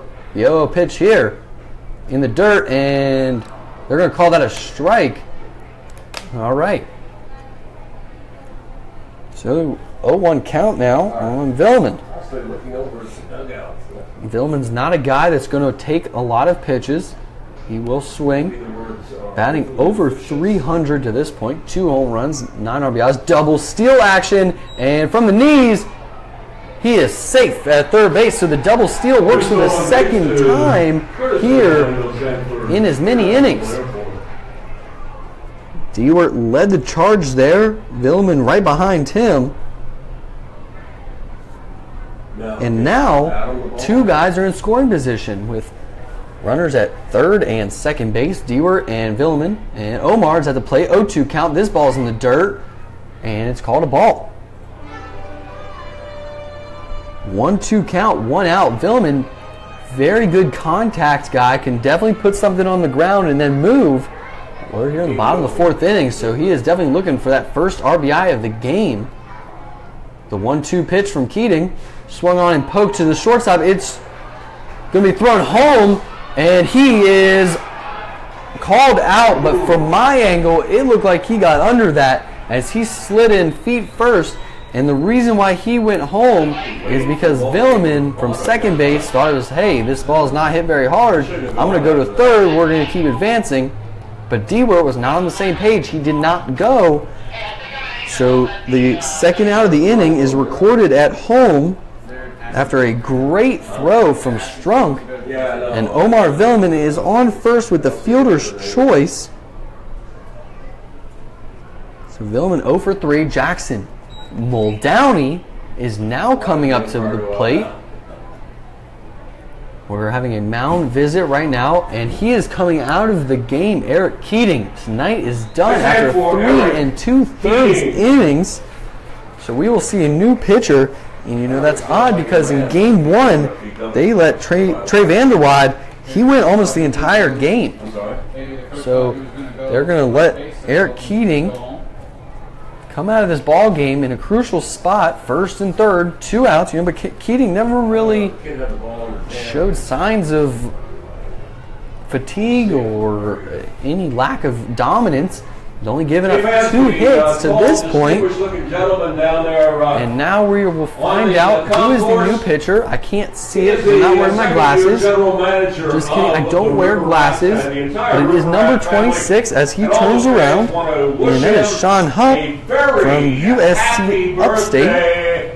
Michael Lieberman, raise your hand down there so we can all say on 3, happy birthday, Michael. A 1, a 2, a 3, happy birthday, Michael. And if you're hearing through the microphone, it is our general manager's birthday, Michael Lieberman. Happy birthday to you. A great general manager, always walking around the ballpark, helping people out. And over the PA, everybody in the stands, wish them a happy birthday at the same time. Always great, especially with a full ballpark. Thank you to everybody watching on Facebook Live. You are watching Florida College Summer League. The Sanford River Rats are in scoring position, 1st and 3rd, 2 outs in the bottom of the 4th inning, tied 0-0. If you could please just share the video so more and more people can tune in, I would greatly appreciate it. You know, I'm not going to... I had to figure to go back. They probably would have thrown it out anyway. I mean, I'm not going to be mad if you don't share it. You know, I appreciate every view that we get, but hey, got to always want more, you know. Show that you're improving, right? The River Rats have 2 hits, and they're going to try to score here on Sean Hupp from USC Upstate, the 6'2", 168-pound sophomore. From the Spartans of South Carolina Upstate, number 26. And he's going to face Jackson Muldowney here in the bottom of the fourth inning as Eric Keating, his night is done. Roll down. Well, you know they're going to run. Pup has 2 games started, and he has pitched in 4 games, 11 1/3 innings pitched, and 11 strikeouts. First pitch on the move to second, and they've got him to run down to third, and Francis Villeman is rung up, and he is going to be tagged out on his way back to third by Uarte. So a base running mistake right there by Francis Villeman for the 3rd out of the inning with Jackson Muldowney at the plate. So we head to the top of the 5th inning. We head to the top of the 5th inning, tied 0-0 after that mistake. Stick with us. Thank you to everybody watching on Facebook Live. We will be right back. Just stick with me. Don't go anywhere. We've got more Florida College Summer League ball headed your way. All right, we've got the Dress Like a Rat contest with Winston and Peter. Let's send it down to Matt. That was 2 of the worst base runners mistakes I've seen in years. Ladies and gentlemen, you're going to be over Peter and Winston. We're doing the Dress Like a Rat challenge. They're going to fill out some pants, a shirt, and some helmets. You guys ready? I thought he was just taking a jab stuff. I think the catcher was shocked. See Peter. You got it, Winston. Peter. You get the shirt. Come on, Winston, you got it.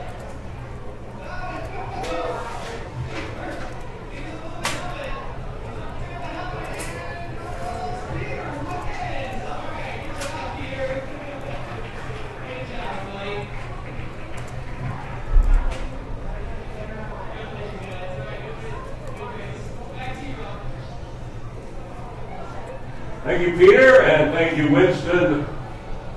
Good job.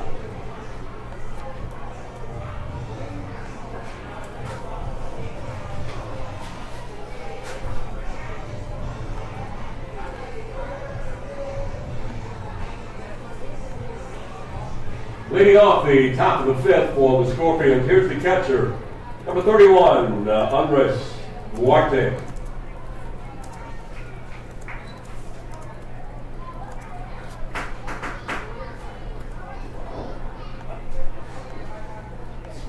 Hey, we are back here at Sanford Memorial Stadium in the top of the 5th inning. Thank you to everybody watching on Facebook Live right now. We've got a great one going, and it's still tied 0-0. After a few base running miscues, the River Rats were unable to score in the bottom of the 4th inning. So that lands a 0-0. Top of the 5th, Ronnie Orta still on the mound, and this ball is hit to first base where John Jones has got it for out number 1.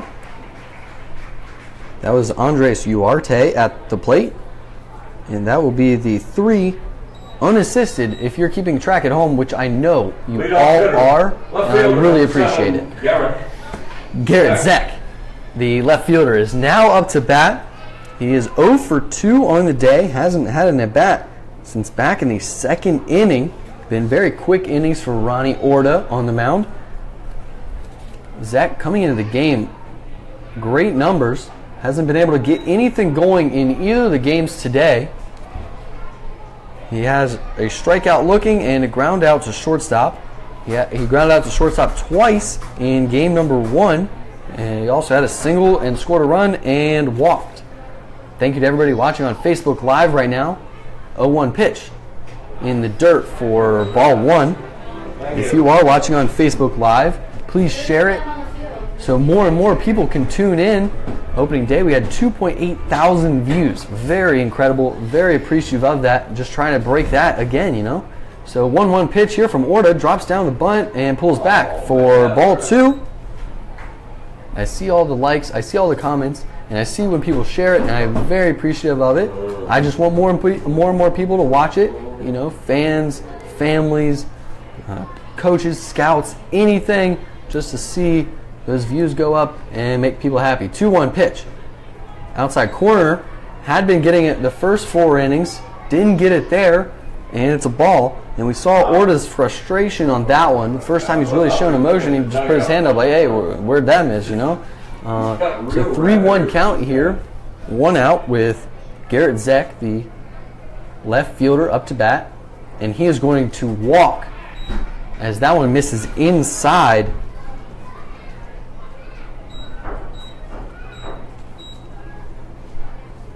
One out walk brings up Rigsby Mosley, the right fielder.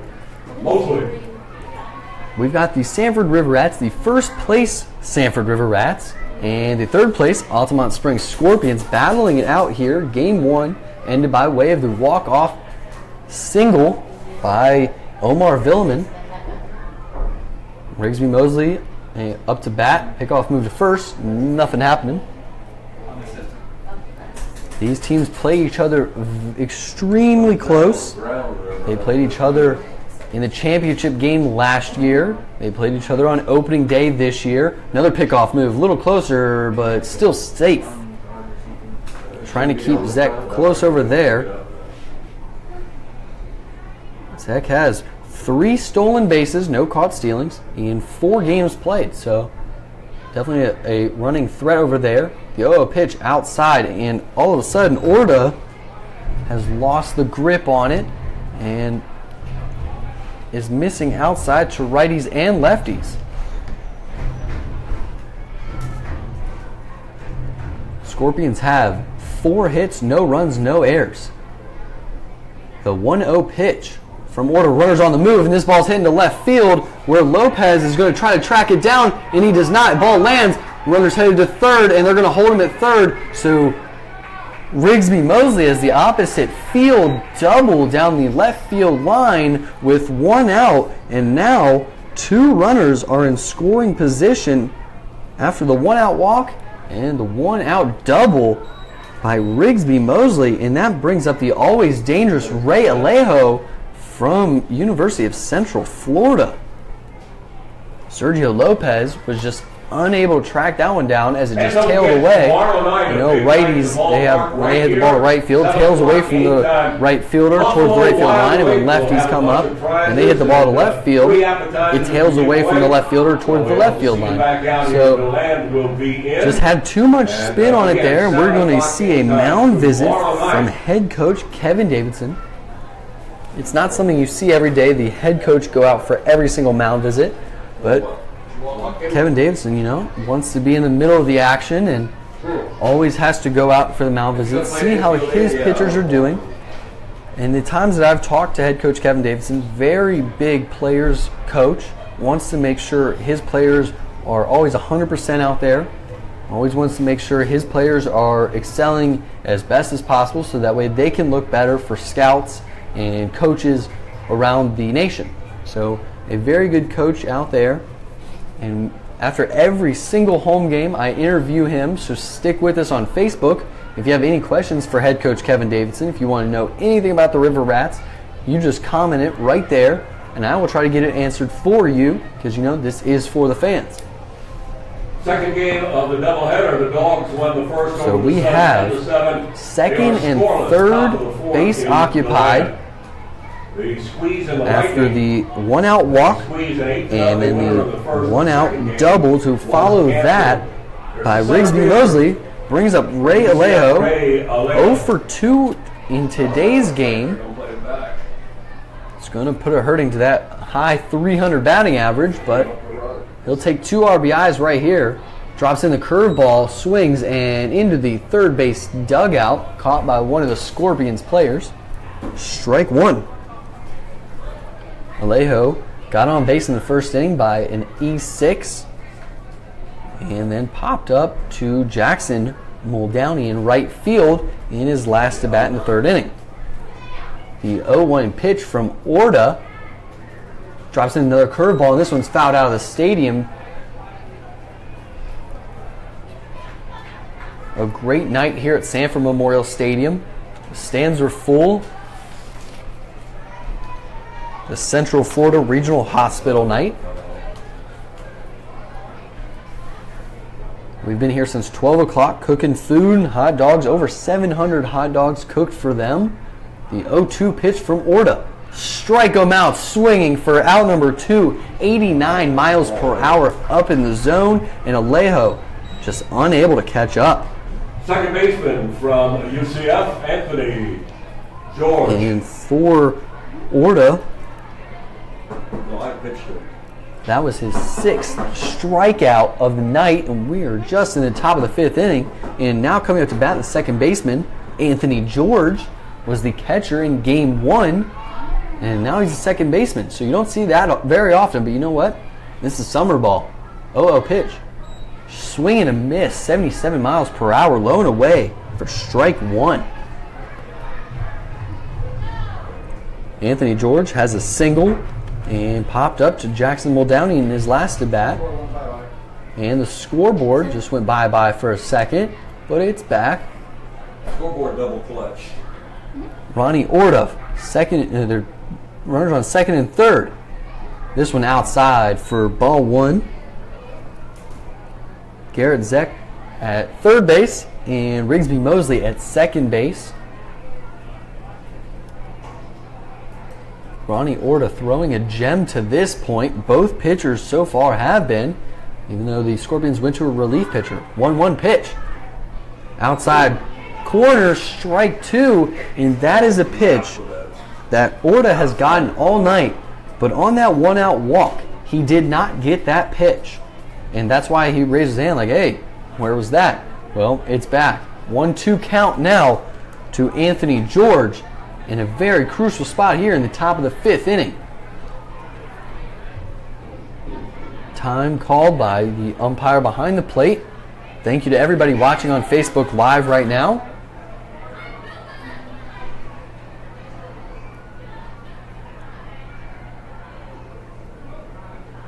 The 1-2 pitch from Ronnie Orta. Leg lifts and deals in the dirt. Came with the off-speed stuff. Just missed.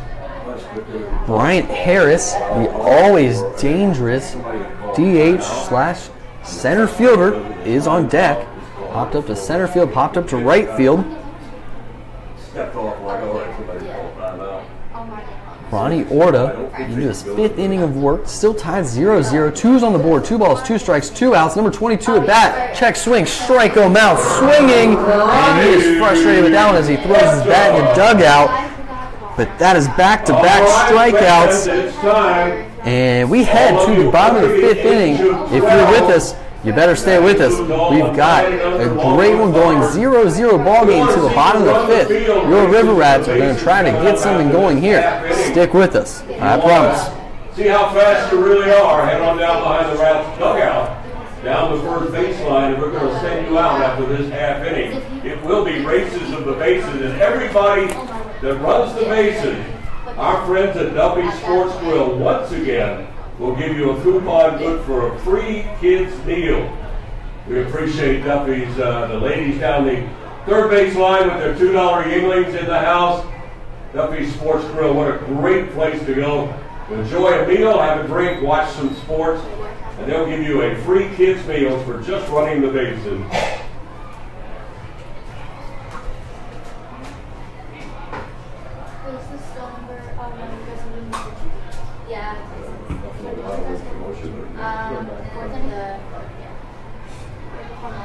Hey, we want to thank Buffalo Wild Wings. They'll be in the house tomorrow night, and they provided tonight's team meal once again for the Rats. Boy, they have been really terrific, along with Duffy's Buffalo Wild Wings out on Reinhardt Road. When you head by there and enjoy a meal or a drink, tell them thanks for supporting the Rats. Buffalo Wild Wings. Leading off for the Rats in the bottom of the 5th. Hey, we are back here at Sanford Memorial Stadium, where we've still got a 0-0 ball game. I'm Cody Shook, and I am calling a great one here, the second great one on this beautiful Thursday evening. Jackson Muldowney stands to the plate, and that ball is hit into center field. Ray Alejo is under it for out number 1. 1 pitch, 1 out. That's efficiency. Third baseman Brian Lavasquita. Coming up to bat now, number 22, Sergio Lopez, the left fielder, the man with 3 steals on the day.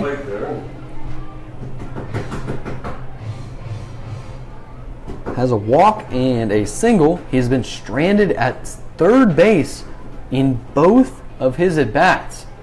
And he comes up against Sean Hupp here in the bottom of the 5th inning. Drops one down, fakes, pulls it back, ball 1. Offered at the bunt there, but it was just high and in, so he pulled it back.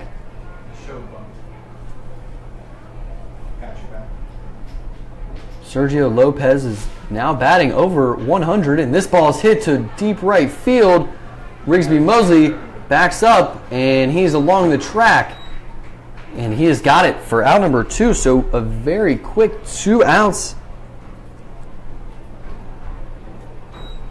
for Hupp on the mound and the Altamonte Springs Scorpions. So Muldowney pops out to center field. Lopez pops up to right field. So that's F8, F9. We're going to see if Lavastida pops up to left just to give all the outfielders some action, you know, just make them all happy. The 0-0 pitch to Lavastida. Watches that one for ball 1. Up at thrown 4 pitches and gotten 3 outs going back to last inning. The 1-0. Curveball misses, ball 2. Thank you to everybody watching on Facebook Live right now. It's always good to see those viewers getting up into the 19s, 20s, and stuff like that. 2-0 pitch, and that ball's hitting to left field. You know, I asked for a ball to left field. I'm just happier that it's a single and not a pop-up. So Lavastida, 2-out single, brings up number 11, Eli Marrero, the catcher, son of longtime catcher in the Bigs. Used to catch for the St. Louis Cardinals back in his heyday.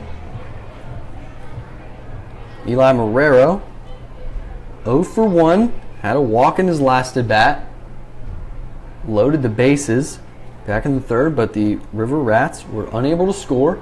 Looking for some 2-out magic here. First pitch in there for strike 1, 86 miles per hour for strike number 1. Lavastida having a great day, 2 for 2 with a hit by pitch. But he's gone no further than second base. 1-0 pitch, outside corner. That's a Ronnie Orta strike right there on the outside part of the plate. 0-2 count now on Eli Marrero. 14 for 55 on the year, 3 home runs and 12 RBIs. So Marrero's got some pop, and that wind is blowing to left field. The runner's on the move. 0-2 and fouled down the third base line. So hard that hits the fence, and you can see it on Facebook Live. The third baseman's picking it up right now. Going to chuck that one in. 0-2 count, 2 outs. Saw Lavastida there on the move. The River Rats, hey, they like to run. 58 stolen bases coming into the game. Sergio Lopez already has 3. 0-2 pitch. Swung on, that ball is hitting to left center field. It's going to be shallow. And the left fielder, Zek, is going to slide and grab it for out number 3. So, hey, that's what I asked for, right? F8, F9, and then the F7. All the outfielders, I'm sure, are happy after that inning. So we head to the bottom or top of the 6th inning, still tied 0-0. If you're watching on Facebook Live right now, you're watching the race of the bases that happens every game here in Sanford. I'm telling you, it's a great atmosphere. Come check it out. Led by those Longwood Bombers.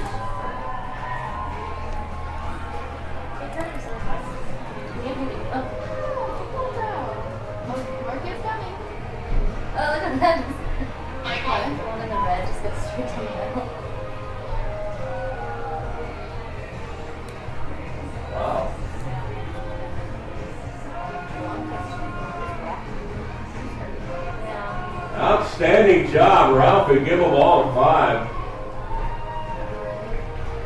Here comes the little one. Touch home. There you go, safe at home.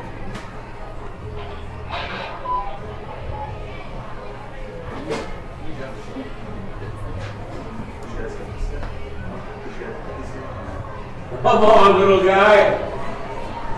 There you go. You got to touch home. Touch the base. Ooh. All right.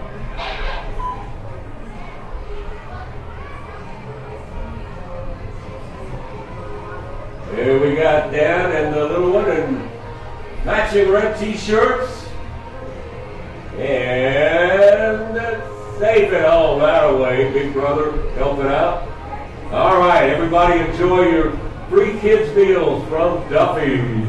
Good job.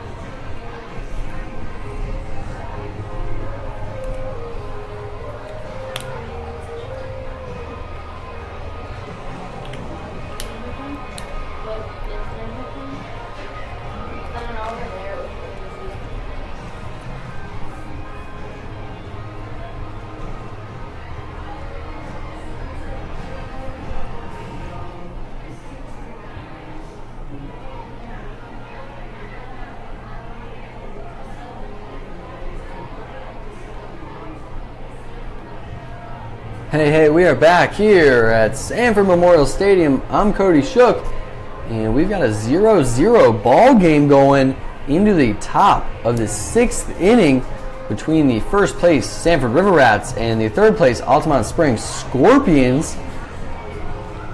Always a great matchup. Game 1 in today's doubleheader ended by way of the walk-off. And if you've been watching this whole game, you can kind of tell this game is going to be a close one, as it is still 0-0. The Scorpions have 5 hits. The River Rats have 3. Ronnie Orta is on the mound for the River Rats. And the first batter he will face in the top of the 6th inning, Bryant Harris Jr. Thank you to everybody watching on Facebook Live right now. If you could just please share it so more and more people could tune in, I'd really appreciate it. Bryant Harris Jr. is going to watch that one for strike 1. I'm sure he would appreciate it if you'd share it too, so maybe if he does something special, more people get to watch, you know. The 0-1 count now on Harris. Swung on a hit right back up the middle. Villeman has it at shortstop on the run, makes the throw and the tag. He is out. John Jones. And now tempers flare and benches are clearing. You're starting to see a little scrap as both teams come in.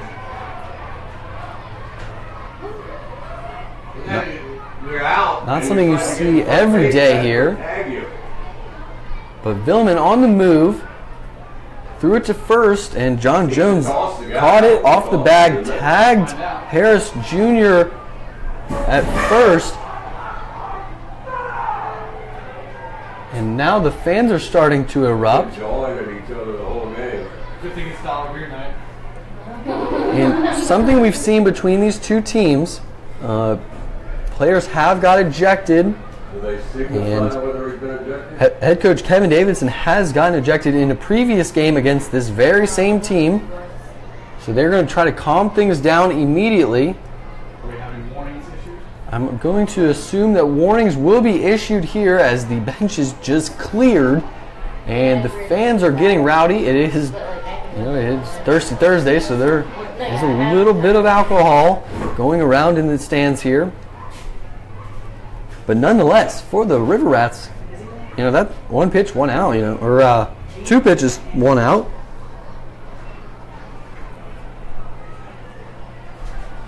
And the head coach for the Scorpions, I don't even know if Bob Reichman is here, because a few games ago in Altamonte, I was at the game, he got ejected, got a 2-game suspension, so I don't even know if that's Bob Reichman out there. If he has served his... It is not, because Bob Reichman got suspended. So, how do you, one of your assistant coaches gets thrown out, he goes too, and then what do you got left? You got player coaches out there. So, things settled down now. Thank you to everybody watching on Facebook Live. You just saw benches clear here in the Florida College Summer League. Is that it? No. Nothing happened, but we are all good, and we're playing ball. First pitch in there for strike one. Ryan Harris Jr. got tagged out, and maybe the tag was a little too hard or something. Maybe there's some intent. Maybe there's some jawing going back and forth. I'm not on the field, so I don't know. But I'm just going to tell you, it was tempers flared for a second, cooled down, but then the Scorpions players were looking in the fans like as if the fans were saying something to them. I can't hear that, so I don't know. Not something you see very often, especially, but sometimes in summer ball, tempers flare. I mean, you play every day, and you play against these same teams over and over. So back in the second game of the season, a guy hit a game-tying home run in the ninth. The next guy got hit, and then the pitcher got thrown out, and then KD got thrown out for the River Rats. So between these two teams, they were always very good teams, and last year they were in the championship together. So things, I mean, flare up, especially with returning players. The 1-1 pitch from Orta swung on, and that ball's hit to the catcher, and he's got it in fair territory, and the batter doesn't even move.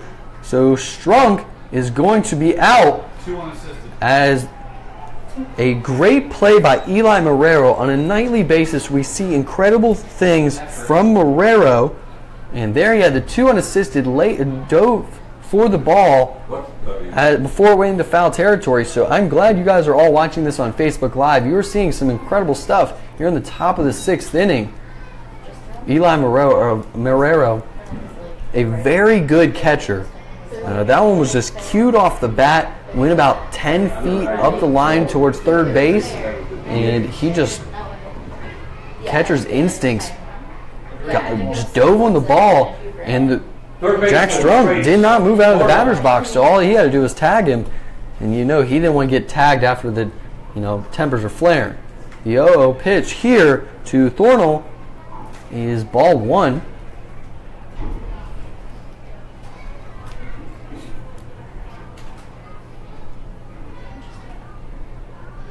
The 1-0 pitch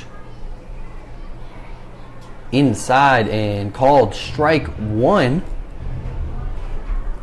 Ronnie Orta pitching an incredible game so far. He's gotten into a few jams, been able to fight through it. They do have somebody warming up in the bullpen.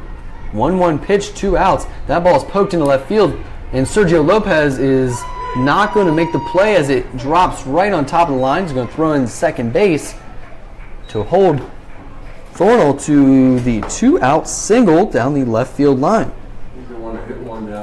Thornell has a single and a double to this point after that second inning strikeout. And now coming up to bat, Gabe Scavone, the first baseman. He is 1 for 2. Strikeout swinging in his last at bat in the 4th inning. Ronnie Orta, the 0-0 pitch, no movement there, and that ball is fouled hard down the right field line and out of play and out of the stadium.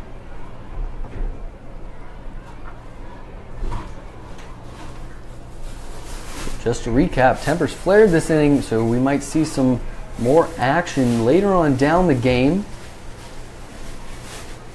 0-1 pitch here, swung on that ball, same spot out of the stadium.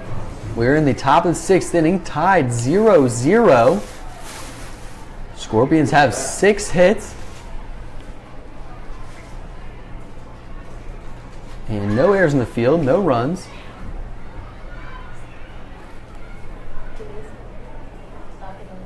The 0-2 here to Scavone, batting .275 on the year, 3 RBIs, no home runs.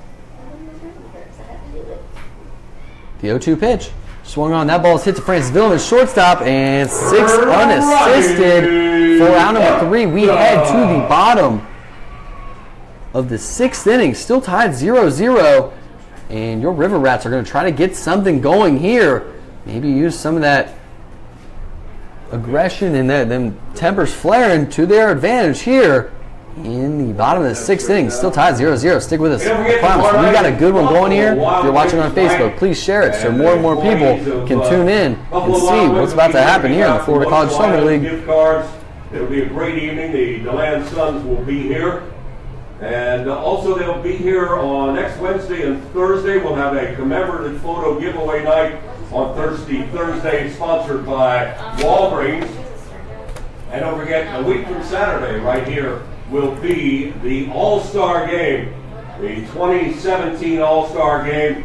And you can catch the home run contest and the All-Star Game. Should be another great event, usually a pretty full house. So we plan to have you out here next Wednesday, Thursday, and of course, the All-Star Game on Saturday.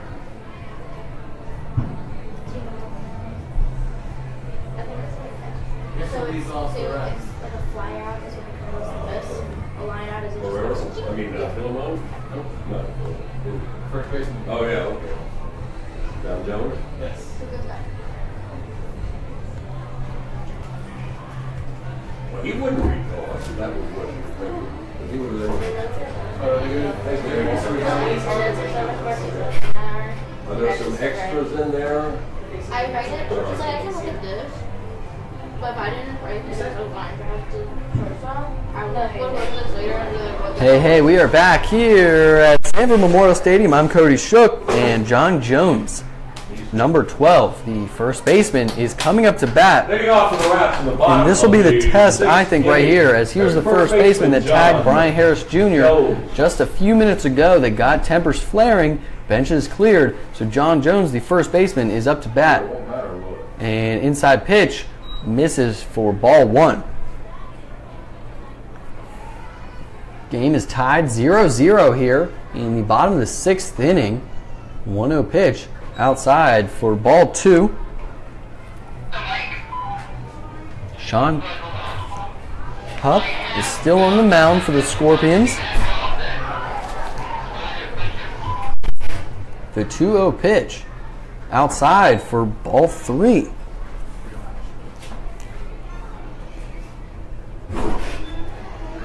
Hupp pitched very well last inning, got 3 pop-ups, left, center, and right. This one in there for strike 1 on the outside part of the plate. 3-1 count here in the bottom of the 6th. Nobody on, nobody out. John Jones, your leadoff man here. Swung on. That ball is hit down the right field line, but it's going to go foul as it hooked just too far. Makes it a full count, 3-2. Nobody out. John Jones has a walk in this game and a strikeout swing, and that was on a full count as well. This one is hit, popped up and out of the stadium.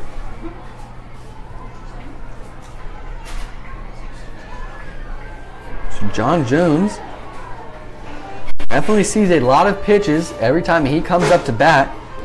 Except for that first at bat, of course. I mean, he walked on 4 pitches. Not much he could do about that. Got it to a full count in the 3rd inning. 3-2 pitch here. Swung on. That ball's hit deep to right field. The right fielder gives chase. But that ball is go to right field. John Jones has his first home run and first RBI of the season here to break up the tie. And we have a new score here at Sanford Memorial Stadium. The River Rats now lead 1-0. The crowd absolutely erupted on that one. He took that 3-2 pitch deep to right field. The right fielder, all he could do was look up and see how far it's going to go. And now the home plate umpire is walking back to the dugout with the Rats. Maybe he wants to celebrate with them. I'm just kidding. I don't think that's what he's doing. I'm going to assume that the Rats had something to say about that one. But you know what? It's baseball.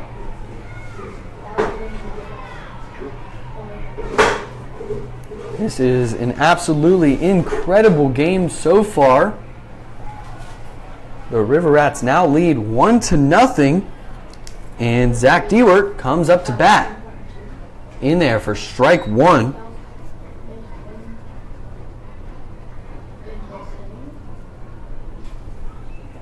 The 0-1 pitch. High chopper to third base. Thornell's got it. Long throw to first. And he is out. A great pick by Scavone. A tough throw over there by Thornell. And that is out number 1, 5-3. If you're keeping track at home. Thank you to everybody watching on Facebook Live right now. You are watching a great game between the River Rats and the Scorpions. And now coming up to bat, Gunnar Lambert. Really? Rocky Music? There's going to be a fight? And swings at that pitch, and strike 1. Francis Villeman waits on deck. The 0-1 pitch here. Swung on a hit to second base, and right past the outstretched glove of George. And that is a 1-out single here in the bottom of the 6th inning. So we're going to see if any action gets going in the bullpen. I see a catcher going down now. He's going to run out down there. Maybe get something going as Hupp has now struggled just a tad. We're going to get a pinch runner now. Number 18 is Richie Rivera, an outfielder. Very good wheels. So maybe you're going to try to put him in motion with Francis Villeman, a very good contact guy up. Maybe try to get something going here. Number 30, Sam Fitchthorne, is running down to the bullpen for the Scorpions.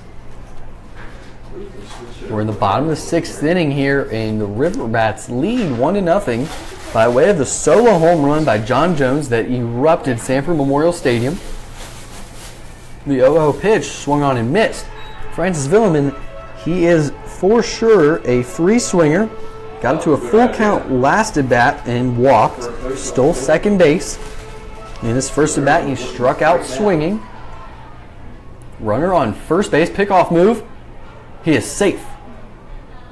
Very, very close there. Bottom of the 6th inning. 1-0 ball game. Francis Villeman at the plate. 0-1 count, 1 out. Runners on the move. Richie Rivera is safe at second base. So Richie Rivera, the pinch runner, comes in and gets the immediate stolen base with 1 out. And now the runner is 180 feet away from making this a 2-run ball game.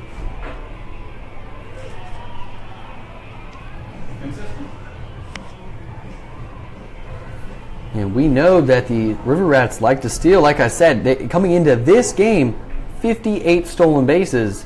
I mean, that is by far the absolute most. That is, with the steals that they have now, that's 20 more than any other team in the league. Now he's stealing third base, and that ball is a deep drive to left field, and it is going to go just foul. But Francis Villeman, it had the distance, and he definitely put the bat down, started walking to first.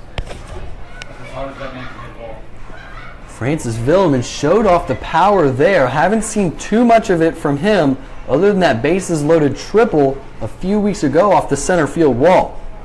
Now he's down in the count 1-2, but that would have been one heck of a time for a home run because this place would have exploded as the River Rats would have gone up 3-0. Richie Rivera was on the move to third base there, so you have to wonder if that was a hit and run swing. I don't think so, but wow. 1-2 pitch here from Hupp. Swung on. That ball's hit to deep left field, and he starts his home run trot early as that one is out of here for the 2-run home run. And we have a new score, and now the Altamonte Springs Scorpions, as you see on Facebook Live, their team is starting to walk out, and we're starting to see some jawing going on between the coach, and now the vendors are clearing again, and now pushes from a coach to coach, and now they're face to face, and we are starting to see as the home run trot is now over. Eli Marrero was being yelled at by a coach, and then his coach came. A coach for the River Rats came in and said, "Hey, don't cut that near my player." Now Brian Harris Jr. is in it, yelling at Eli Marrero. These two teams have had tough blood before, And that one, Francis Villeman, you know, he got a hold of that one. He had Sean Huff's number, and he took that ball deep to left field, and he knew immediately that that was a home run. And honestly, I can't wait to watch this on Facebook Live later. When I post the video, I cannot wait to rewatch this game because it is a classic for sure. And we have a new score here at Sanford Memorial Stadium. The River Rats lead 3-0. And we've got to wonder if anybody's going to get thrown out because that is not acceptable. The benches should not clear more than once in a game. No pushes should ever be thrown. You know, I mean, this is summer ball. We are here to have fun. So stuff like that shouldn't happen. I understand tempers flare, you know. But after the home run, Francis Villeman put the bat down, started his walk. And it was a 2-run absolute mammoth shot to left field. And a firework goes off in left field. What are you doing? The fireworks went off. Oh. Players reacted. We've already had some fireworks, isn't it?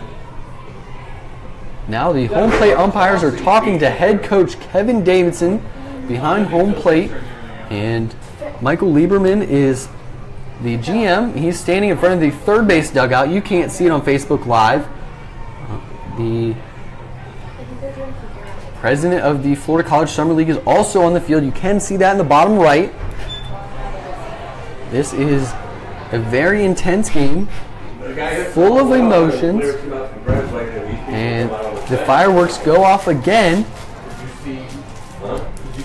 Your River Rats are really getting to Huff, and you know, I have no problem with what Francis Villeman did, but then again, he didn't do it against me. And tempers have been flaring for this past inning or so. Whatever you want to do, you know. I mean, and I don't see them calming down to this point. Thank you to everybody watching on Facebook Live. I'm glad I could bring this to you because I mean this is great to watch. You saw Francis Villeman's home run. You saw John Jones's home run in just this inning, 2 home runs. And you know what they say: if you don't want somebody showing you up, don't let them do it.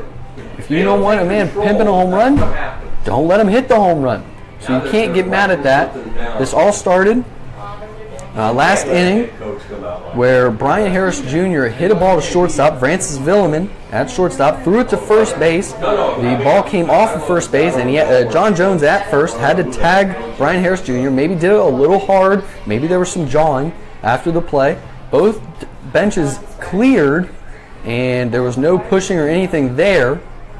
But both benches did clear, and people were yelling at each other from very close distances. And then maybe we thought were going to settle down, but in all reality, we knew that things were not going to. Then John Jones hit the home run in the bottom of the 6th just a second ago to right field. And the stands erupted, and the Scorpions players started jawing a little bit. We're going to find out right now. Hold on just a second as head coach Kevin Davidson circles up with his players and probably says, hey, any more outbursts and people are going to get thrown out, and you're going to get so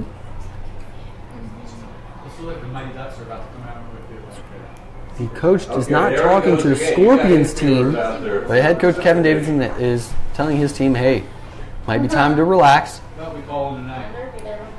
So then Francis Villeman hit the home run, started his home run trot early, and I'm talking early, as he walked out of the batter's box, but he hit the bomb, put the team up. You know, this is a game of emotions in front of your home fans.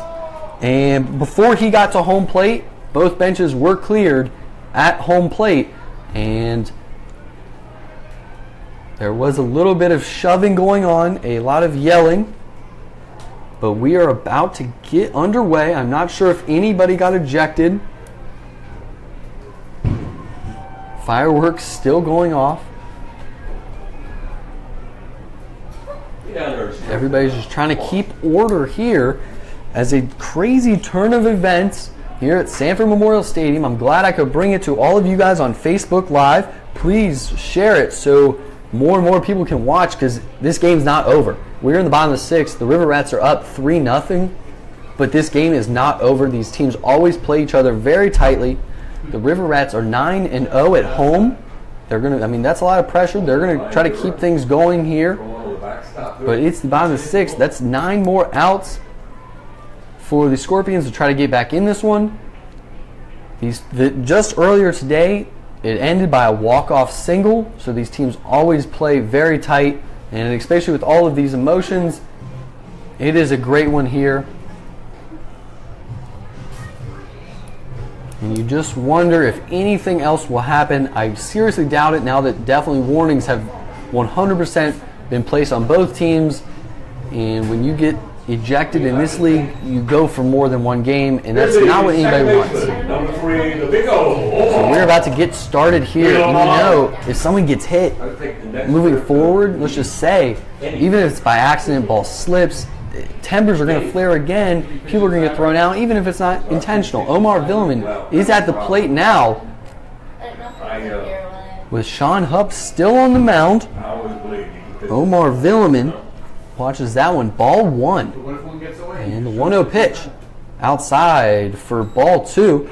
And you know, as a hitter, you got to be a little, kind of worried, like, hey, I might get hit right here every time you go up to the box.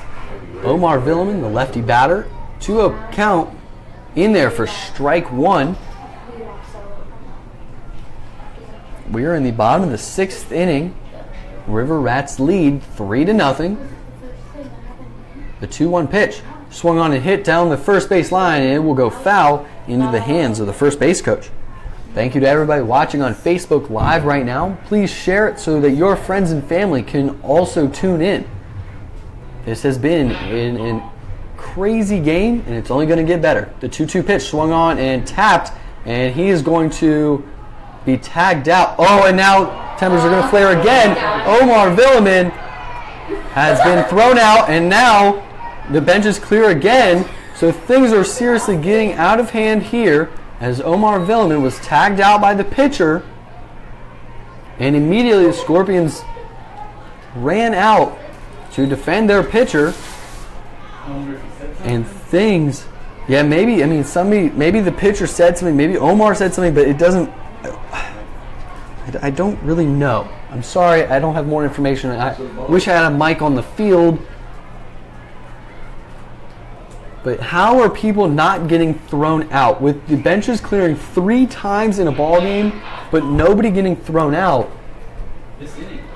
At some point, this is, you just got to play. Great throw right there from the umpire. If you're watching on Facebook Live, you just saw that rocket arm from the umpire. Didn't look like a hard tag, did it? Maybe he said something while he was tagging him. That's the only thing I can think of, because it didn't look like too hard of a tag. But then again, I'm not the one down there on the field getting tagged. But if they throw him out there, Jackson Muldowney is now waiting behind home plate. The president of the league is on the field now. Michael Lieberman is on the left side of the field. You can see that. And I just don't understand. I've never seen 3 benches clearing and no ejections.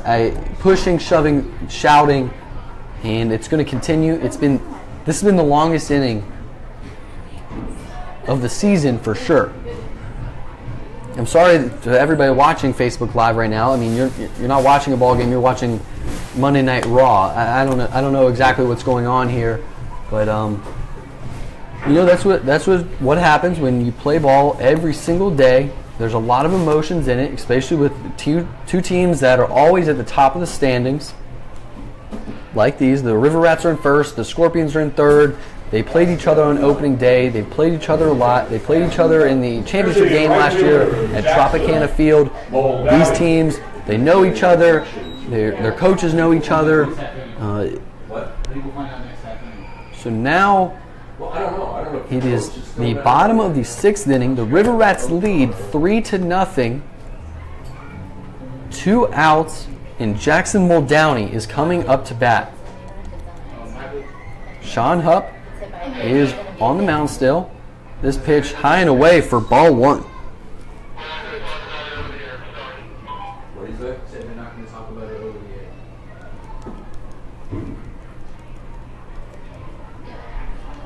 The 1-0 pitch. Outside and called strike 1 on Muldowney. Muldowney is 0 for 3 on the night. Strikeout, ground out to shortstop, and a pop up to center field. I believe Muldowney is the starting right fielder. The 1-1 pitch. Swung on and foul tipped for strike number 2.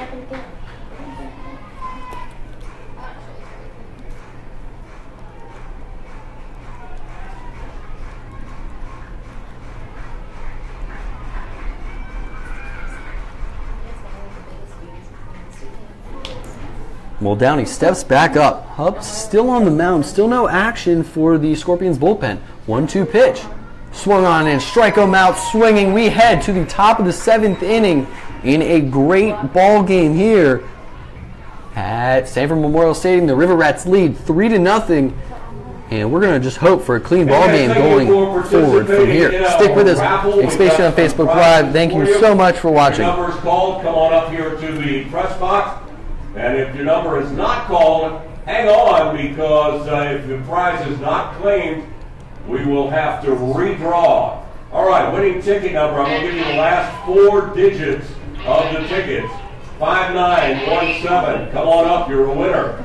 5917 3155 3155 is a winner. 3135 is a winner. 3135. 3382, 3382, come on up. 6313, you're a winner. 6313, 3212, 3212 is a winner. Head on up. 6131, a winner. Come on up. 3300, 3300, you're a winner. Head on up. 3200, 3200 is a winner. 5950, 5950 is a winner. 6138, head on up, you've got a prize. 5868 is a winner. 5868. 5888, 5888 is a winner. And 6046.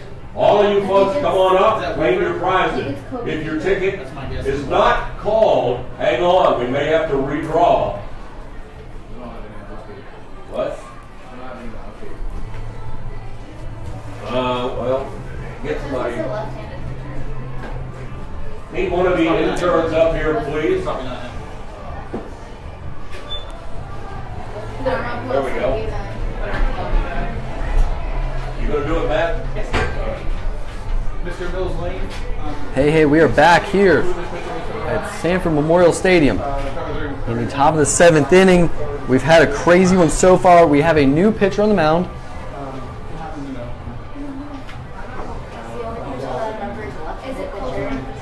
And we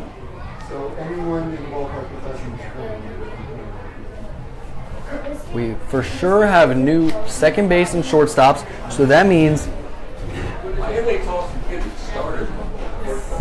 the Villeman brothers are out of the game. I do not know exactly who is in the game yet. I cannot see that far, but I will bring it to you as fast as I possibly can.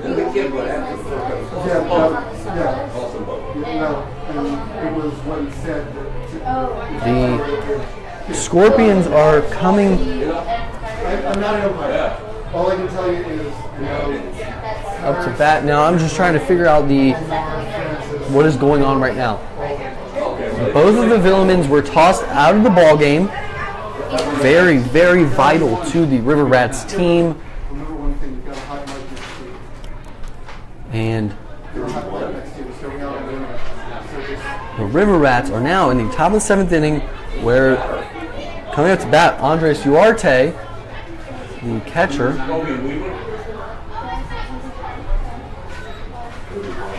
is coming up. But the pitcher and hitter are number 31. That's something you see very often. I'm going to try to figure out who the pitcher is and who the replacements for the Villeman brothers are.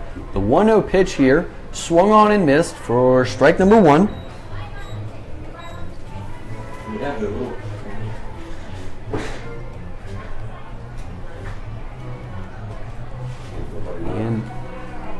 1-1 pitch. High and inside for ball 2. Must be Weaver. Cody Arthur is now in the game for Francis Villeman. And Dathan Pruitt is in the game. Dathan Pruitt is in the game at shortstop for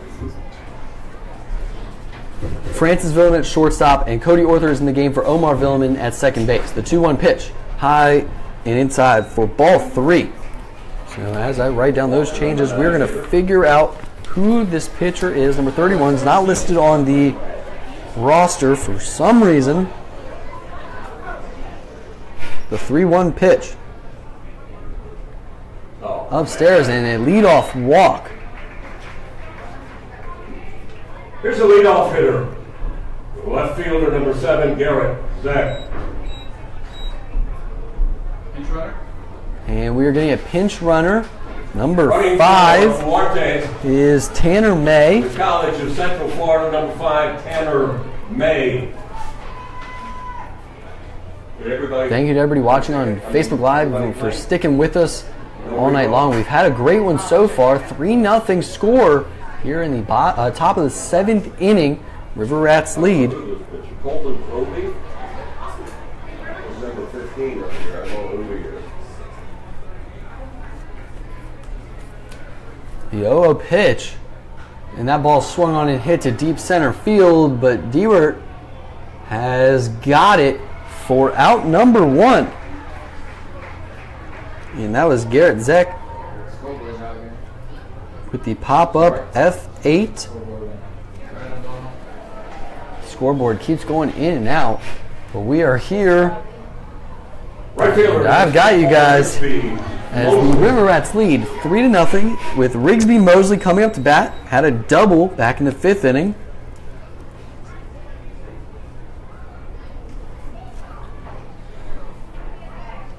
And those are the only defensive changes that I've seen so far. Just the Villeman brothers out of this one.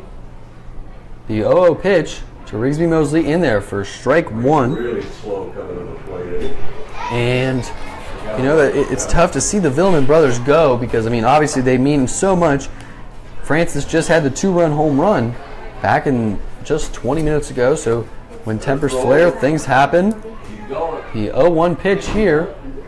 Hit to first base, and he bodies it up, catches it off his chest, steps on first base for the 3 unassisted double play to take the River Rats to the bottom of the 7th inning with the 3-0 lead.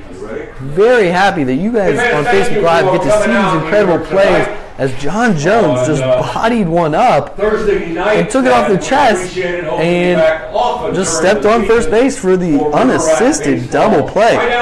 Stick with us as we head to the bottom of the 7th inning with the River Rats leading 3-0. 3.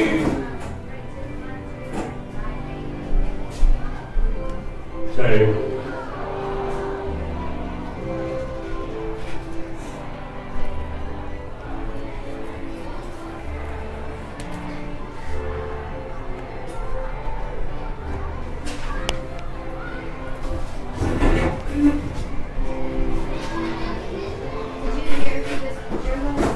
What? Did you hear who that pitcher was? I have no idea who is it. It was Colton Crowley, number 15. And he's not very 15, is he? Nope. Sorry, 31.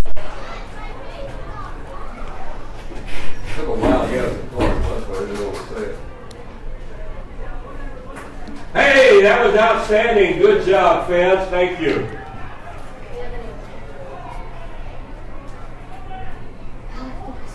And special thanks to EW Fitness. One EW Fitness, a great presenting sponsor this year for the league. No, you're good. Sam Victor. Yeah, Bighorn, is that right? He wasn't finished. Bighorn? No. Number 30 out there? Yeah, I think so. Yeah. I'm sorry? Yeah, I think you're right. How does it pronounce it? Dartmouth?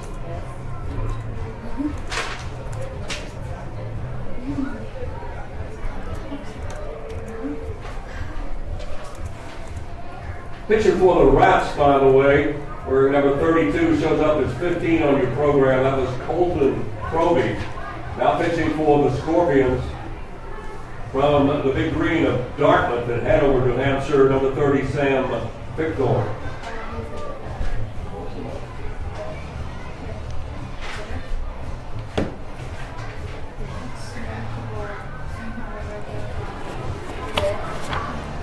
Got all prizes? Need to reread or re-go?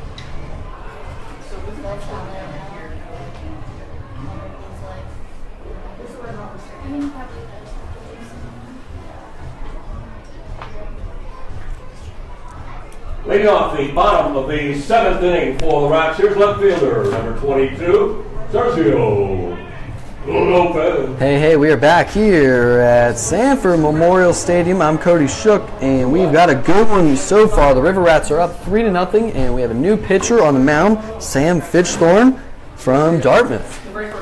And his first batter that he will face, Sergio Lopez, the big right-handed hitter. The 0-0 pitch. Check swing, and he did go. Strike one. Fitchthorn with that one, 85 on the gun. And we found out who the pitcher was for the River Rats, Colton Covey, wearing number 32 tonight, number 15 in your program. The 0-1 pitch. Swung on and missed for strike two.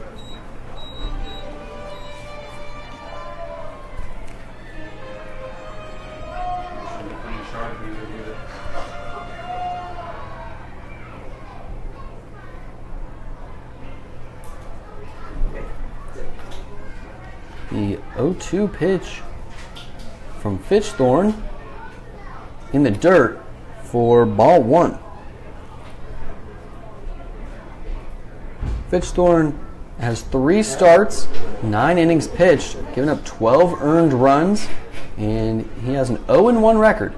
The 1-2 pitch swung on and fouled into the on-deck circle. We're good. Where Lavastida is there to catch it. That number on the bottom was the extra one. I never called that one.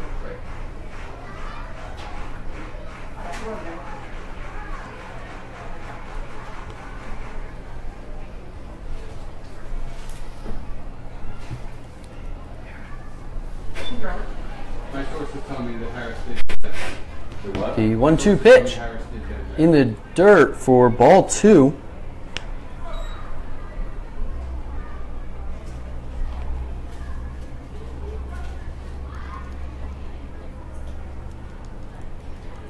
Two count, nobody on, nobody out. Bottom of the 7th inning. Swung on and missed, strike him out, and they're going to throw down to first for the drop third strike.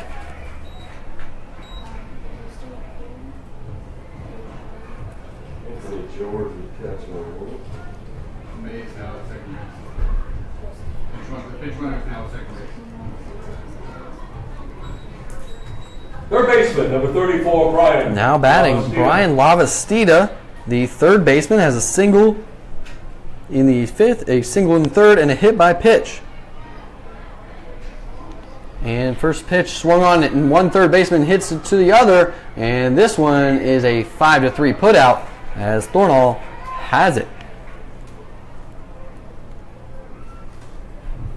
Eli Marrero, the catcher, is now coming up to bat.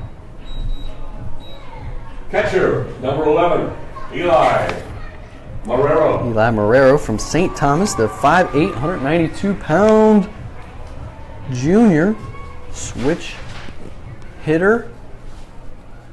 Hitting from the right side here. A very good catcher. Thank you to everybody watching on Facebook Live right now. We are in the bottom of the 7th inning.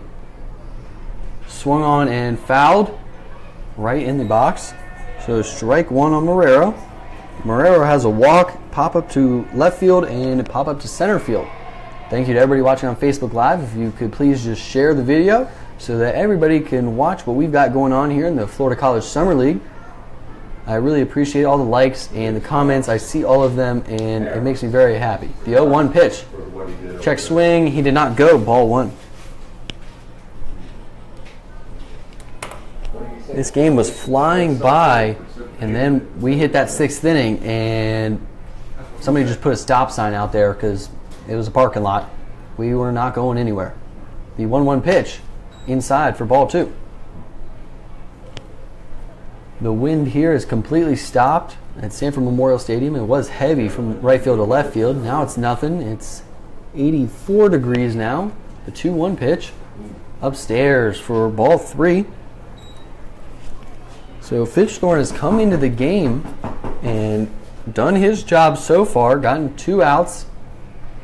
The Scorpions have somebody else warming up in the bullpen as we speak. Bottom of the 7th inning, River Rats lead 3-0. The 3-1 pitch swung on, and that ball is laced down the left field line and out of the stadium. But Marrero was definitely on that one. Just wait. If he waited back just a few more seconds, he had probably a double down the line. Marrero 0 for 2 on the day. Came into the game batting .259 with 3 home runs. So he's got some pop too for this River Rats lineup. Oh, I didn't hear you say it. Hanover, New Hampshire. I knew he went there a couple of years ago. Fitchthorne's got to step off.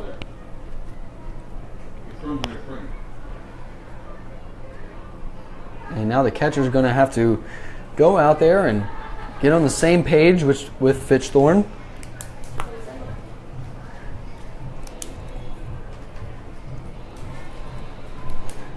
The River Rats scored 3 runs in the last game, just here earlier today at Sanford Memorial, and they've scored 3 runs in this game.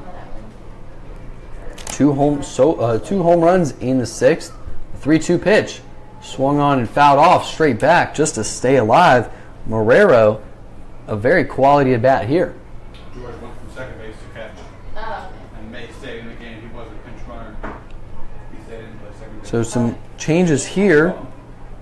Anthony George went from second base to behind the dish as he caught all of game 1. Now he's catching game 2. The 3-2 pitch. Ooh, high and inside, almost hit him. And he takes the free 90 jog down to first base.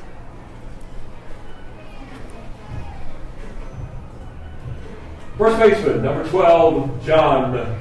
And Tanner May is now at second base for the Altamonte Springs Scorpions. And now up to bat, John Jones, the man that had the leadoff single back in the bottom of the 6th inning. And the runner fakes the move, and strike 1 called on the outside part of the plate. John Jones had the mammoth shot to the right field wall and 20, 30, 40 feet over it. Got the stands going and made that inning eventful, to say the least. This one's outside for ball 1. Zach Dewart is up next.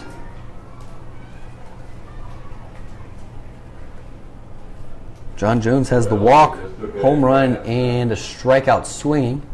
The 1-1 pitch swung on and fouled to the left side here and out of play.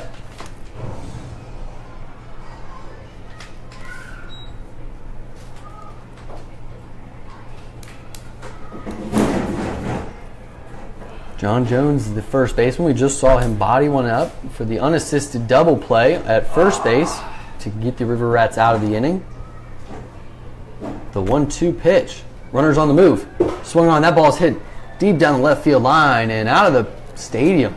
John Jones, very great bat control. Showing off a lot of power here, especially on a defensive swing like that. But that was just his first home run back in the 6th. And it was his first RBI. So John Jones does have some power. I guess that's why he's getting a lot of starts here. Batting .240 coming into the game. Slightly open stance. 1-2 pitch. Inside, strike him out, looking for out number 3. So we head to the top of the 8th inning with the River Rats leading 3-0. Stick with us. We've still got a good one. Back race. Jeannie and Andrea down there. And let's set it down the mat.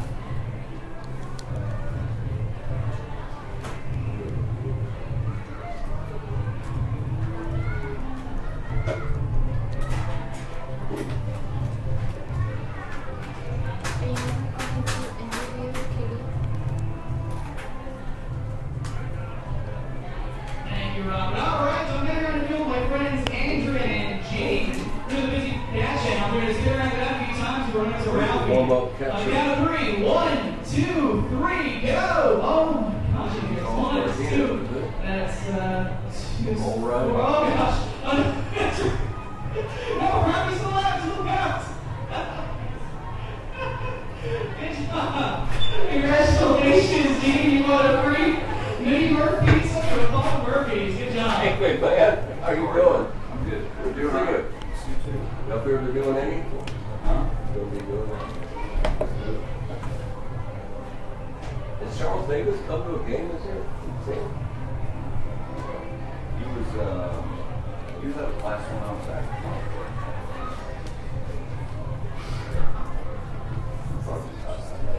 All right. Do you have a player at your home this year? First year we haven't hosted. Yeah, I haven't seen Brandy here. We just got back from vacation today. Where'd you go? We went back to Fort Myers. Chase's travel team got in for the pitch tournament. Okay. National tournament. So they played. Today was their last day. So we just got back. Yeah, I haven't seen you. It's been a while. Yeah. Interesting night. You been here the whole game? No, we just walked up and heard about it. Oh, really? Came up. I want to hear the story. Oh. What happened? Hey, we are back here at Sanford Memorial Stadium. I'm Cody Shook, and we are in the top of the 8th inning. The River Rats lead 3-0, and the Altamonte Springs Scorpions come to bat with their number 3 batter, Ray Alejo, 0 for 3 on the night. Typically a very good hitter, and he comes up against Colton Provey, the pitcher for the Sanford River Rats. And then, Who's the instigator? I'm sorry? Who's the instigator? Colton Provey had a great last inning. Well, I thought that Altamonte was the instigator. Misses with that one, 0-1, or 1-0 now. The Rats player said something to him, caused him to do that. But Provey had a 1-2-3, top of the 7th inning. Rats hit home runs, not back to back, but almost. And the 1-0 pitch. Curveball drops it in there for strike number 1. Rats team came out, and then they came out.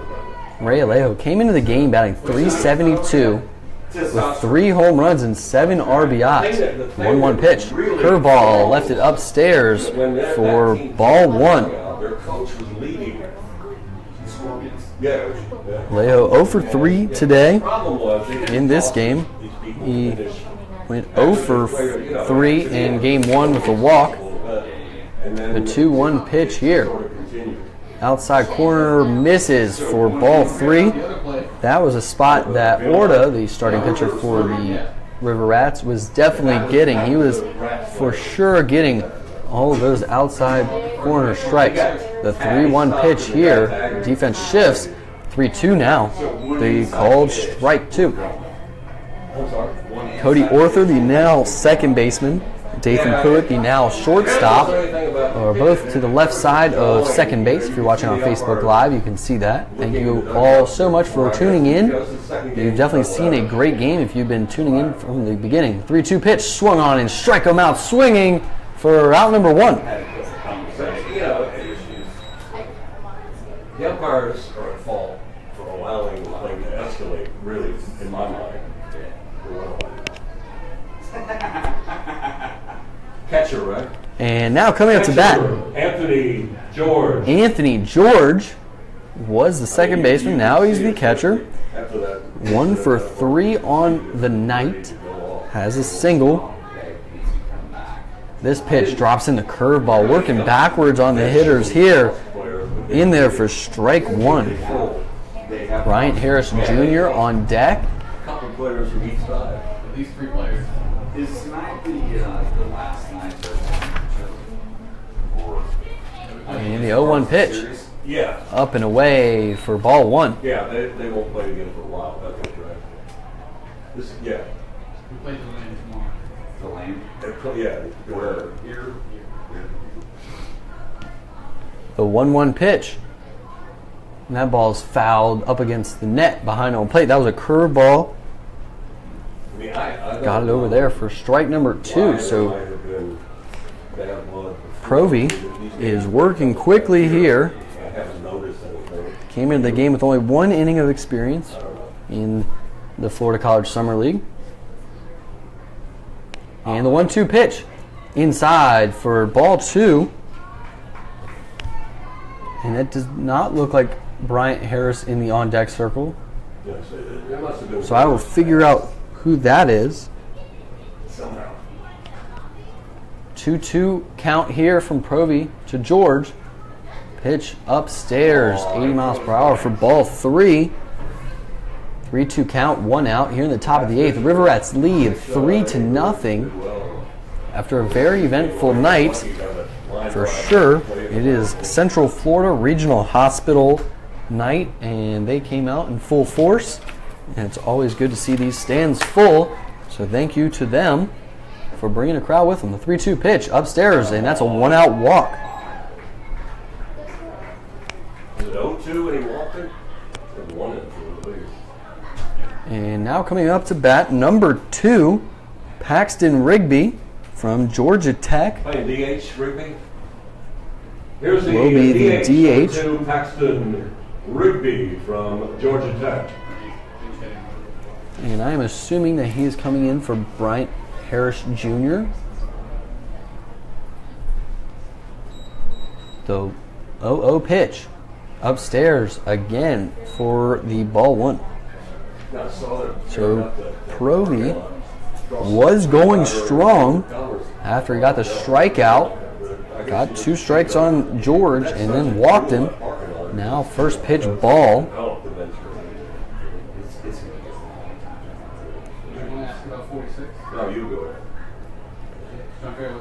Outfield shifts a little bit. Provy slows the tempo down extremely. Jack Strunk, the shortstop, is on deck. Paxton Rigby, 4 for 32 on the season, and the runner's on the move to second. And Mulrine throw down to second, and he is safe with the stolen base. So now he's in scoring position, and that pitch also missed. So 1-1 count. Don't ever go down that road 6 months from now, because it's going to be an absolute nightmare. Because all that's going to go 4 lane all the way out to 415 or whatever that road is that goes into Smyrna. Yeah. So Rigby has 5 RBIs. Watches this one. 2-1 count now.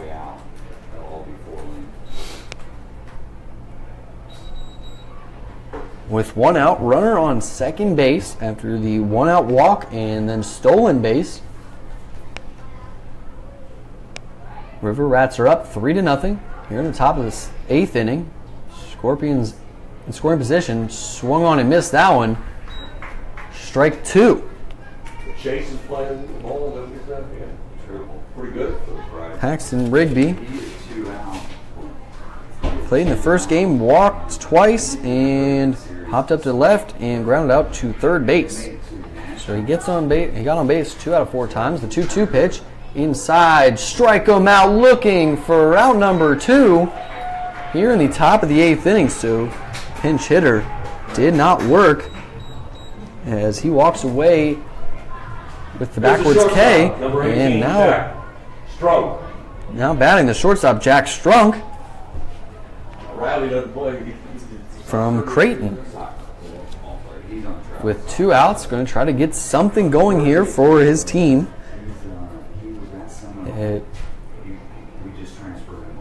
The Scorpions have 6 hits, but no runs to show for it. 0-0 pitch, swung on and missed for strike number 1.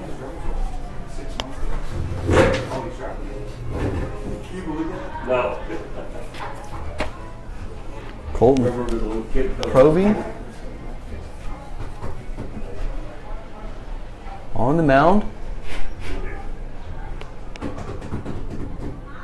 0-1 count. 2 outs, runner on second base, top of the 8th inning. That ball is fouled out of play down the right field line and out of the stadium for strike number 2. So Provy got the strikeout swinging to start the inning on Bray Alejo. Then he walked Anthony George. He stole to second. Then he got Paxton Rigby to strike out looking. Now he's got Jack Strunk down 0-2 count, 2 outs, runner on second base. Leg lifts and deals upstairs, 1 ball, 2 strikes, 2 outs.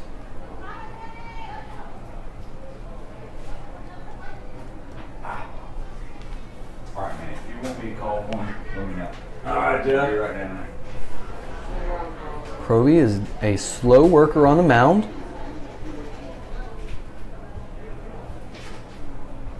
It's going to be 4 lanes, is that what he said? I still don't know what the hell they're building the mountain for. I mean, I don't know anything about road building. The 1-2 pitch. Curveball outside for ball 2. So we have 2s on the board here. 2 balls, 2 strikes, 2 outs. Shortstop Jack Strunk up to bat, down by 3 runs here in the top of the 8th inning. There he is. And the 2-2 pitch swung on and fouled out of the stadium, and it bounces back, and Marrero almost caught it with his bare hand as it bounced off the top of the stadium and bounced back. 2-2 count still.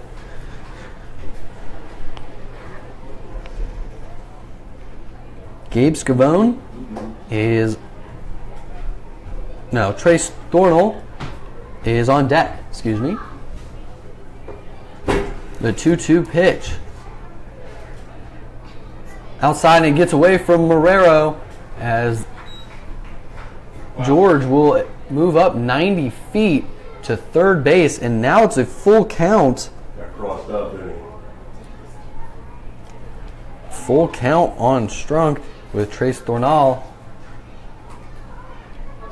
Thornell Completely up crossed up. on deck. That's what happened. When he missed that call. Strunk has a double today. Has a backwards K.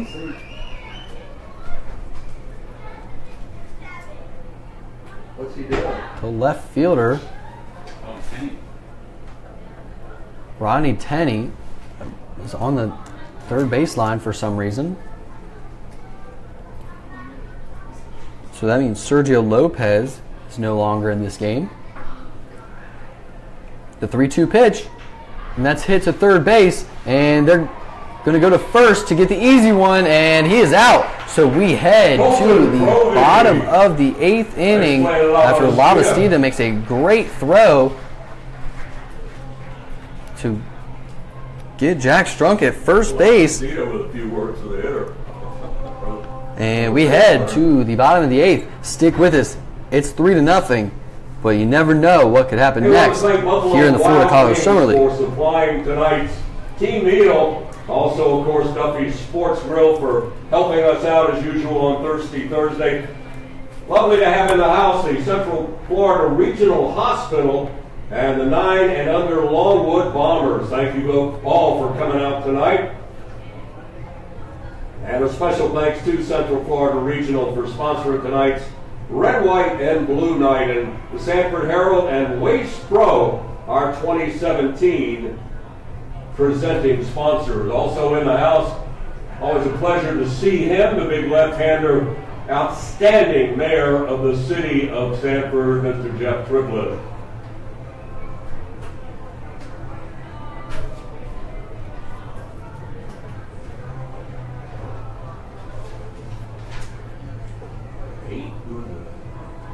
Nine or 8? 9.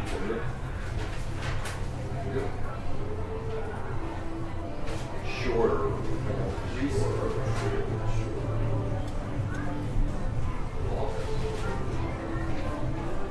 Now pitching for the Scorpions from the Hawks of Shorter University in Georgia, number 9, Reese Roach.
Hey, we are back here at Sanford Memorial Stadium. I'm Cody Shook, and we are in the bottom of the 8th inning with the River Rats leading 3-0, and Zach Dewart coming up to bat. And some out-of-town scores here. The Winter Park Diamond Dogs are winning 8-0 against the DeLand Suns in the bottom of the 6th inning. So the Winter Park Diamond Dogs, the second-place team, are up big as they already won game 1 of their doubleheader. And we have a new pitcher on the mound, Reese Roach. The 6'3", 180-pound junior right-handed pitcher. They've been doing it this way for about 150 years at this point. And he has not thrown a pitch, but he's already getting a mound visit from his catcher to go over some signs or something.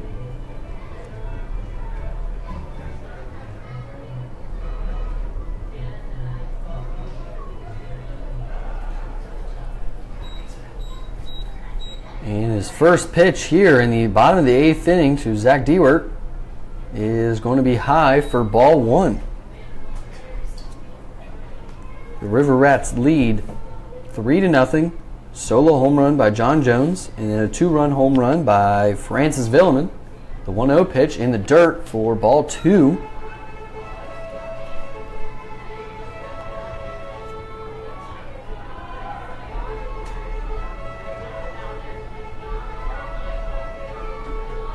Reese Roach, this is his 5th appearance. He's pitched 6 2/3 innings. The 2-0 pitch in the dirt for ball 3. He has given up 2 earned runs, so that equals out to a 2.7 ERA. Respectable coming out of the bullpen. He has struck out 7 guys and only walked 3. The 3-0 pitch in the dirt for the 4-pitch leadoff walk here in the bottom of the 8th inning. Playing what now? DH. Oh, he's a DH. Okay. And coming up to bat, Yeah. Okay. Here's the number 18, Richie Rivera, as he took over for Gunnar Lambert back in the 6th inning. As he pinch ran for Gunnar Lambert. As Lambert got on with his single. And then Richie Rivera stole second base. So we are here in the bottom of the 8th where the River Rats are going to try to add some insurance runs with Dewart on first base. The 0 pitch high and inside as Rivera had to back his head out of that one. And that is 5 straight balls coming out of the bullpen for Roach. River Rats have 3 runs, 6 hits, and 1 error in the field. The 1-0 pitch, and the runner's on the move. High leg kick, and he has got that base stolen easily. And ball 2. So Dewart gets his 2nd stolen base. And that is 6 straight balls coming out of the bullpen with Dathan Pruitt coming up on deck.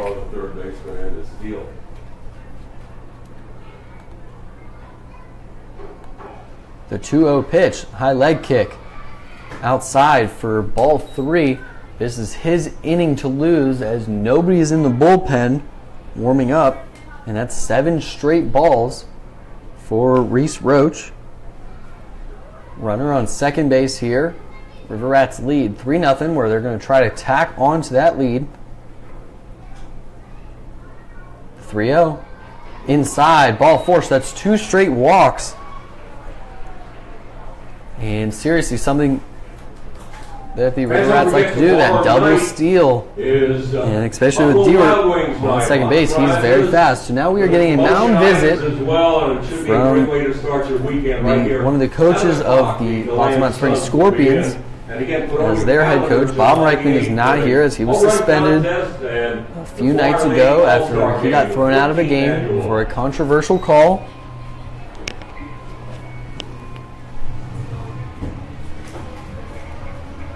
That is 8 straight balls from Reese Roach, the bullpen pitcher, in his 5th appearance of the year. We're here in the bottom of the 8th inning. Runners on first and second base now after 2 walks. Well, first Arthur was out there, and now Pruitt's out there, so I'm not sure who. Dathan Pruitt Looks like it's going to be Pruitt. is coming up to bat as he took place of Francis Villeman at shortstop. There's the shortstop, number 13, Dathan Pruitt. He's got nobody out, 2 people on here in the bottom of the 8th inning. Pruitt started game 1 of this doubleheader. He went 0 for 3, and he's going to score the bunt. The double steal's on, and he is out at third base. So the double steal does not work as Dewart is out at third base. Richie Rivera, it looked like the Scorpions were onto that one, the fake bunt double steal. The River Rats have used it a few times, but Richie Rivera advances. That is not a stolen base. Dathan Pruitt got hit by a pitch in the first game. Here's the pitch, swung on and fouled straight back, 1-1 count.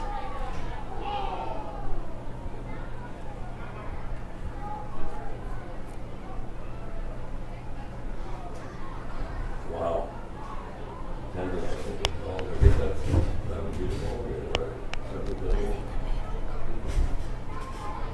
Reese Roach now going to try to pitch out of the jam he put himself into. Walked the first 2 batters through 8 straight balls. 1-1 pitch. High leg kick, and he's off to third, and fake bunt, and he is safe at third base. So Richie Rivera has himself a stolen base. Orlando Sanford International.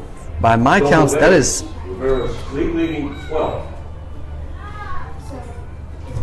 8 stolen bases on the night for the Sanford River Rats. That's not something you see very often.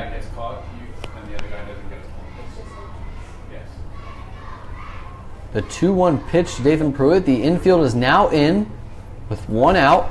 That ball swung on and hit and fouled out of the stadium.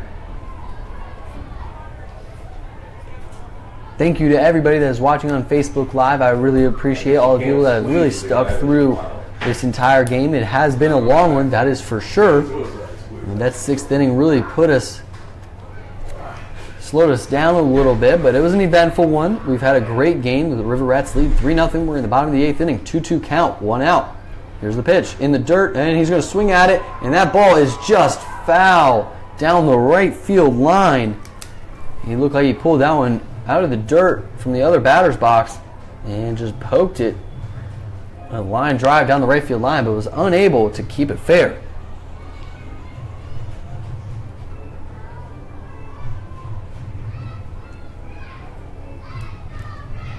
It is unfortunate that Francis Villeman had to come out of the game. He had a walk and that 2-run home run back in the 6th. A very good player in both of the Villeman brothers, both of them out of the game now. 2-2 count. Dathan Pruitt, high leg kick and deals, and right to the second baseman, and he's going to bobble it, and let's see if he has one. He does. He does have the 4-3 put out.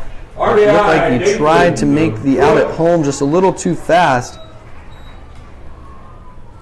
and was unable to come away with the ball cleanly, and that brings up Cody Arthur at the plate. From High Point University, here's second baseman, number 8. High Point University. Arthur. Plays second base, third base. Pinch hits, DHs, does it all. Batting .288 for the first 2 weeks. He had the highest batting average in the Florida College Summer League. Watches this one for strike 1. So the River Rats now lead 4-0 here in the bottom of the 8th inning. Cody Arthur going to face Reese Roach. Watches this one in there for strike 2. Looked a little high from here.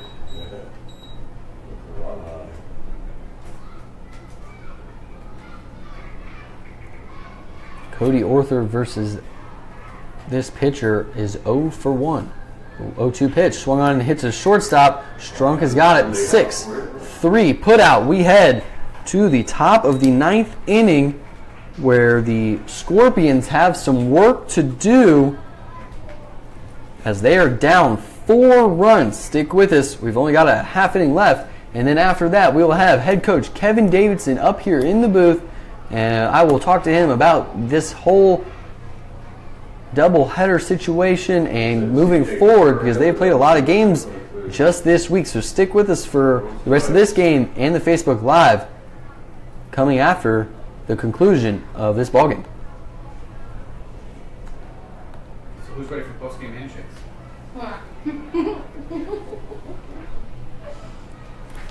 Can you ask me Around the a question league, for me? the I don't know if you were probably going to ask him. Diamond Dogs 10-7 in the first game of the doubleheader in DeLand, and they are leading How was it coming into game? 10-0 over the Suns in the top of the 7th in game number 2. The Squeeze and the Lightning, Winter Garden won the first game 8-0. The second in Leesburg was canceled. Right here, the Rats won the first game of this doubleheader in extra innings, 3-2.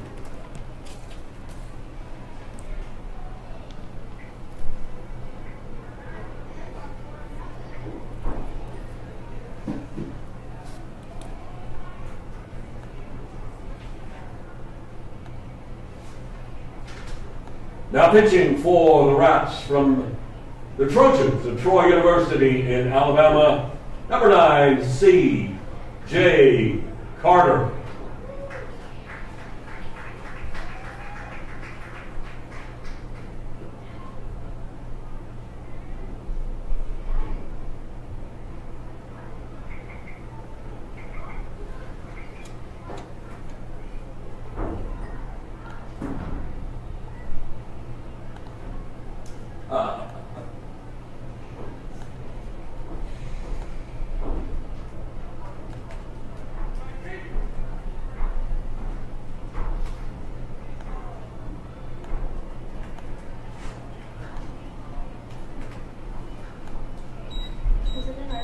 Leading off the top of the 9th for the Scorpions, third baseman, No, it was a ground. number 1, Trace Thorno.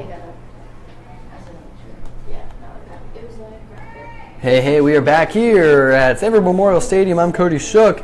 We're in the top of the 9th inning with new pitcher C.J. Carter on the mound and Trace Thornall at the plate. Going to try to come back here in the top of the 9th inning, down by 4 runs. The 1-0 pitch in there for strike 1. C.J. Carter, one of the better pitchers for the Sanford River Rats, has 17 strikeouts and 10 2/3 innings pitched. This ball is swung on and hit straight up and out of play down the third baseline. C.J. Carter has 2 wins, 1 loss, and 3 saves. He's sporting a .84 ERA.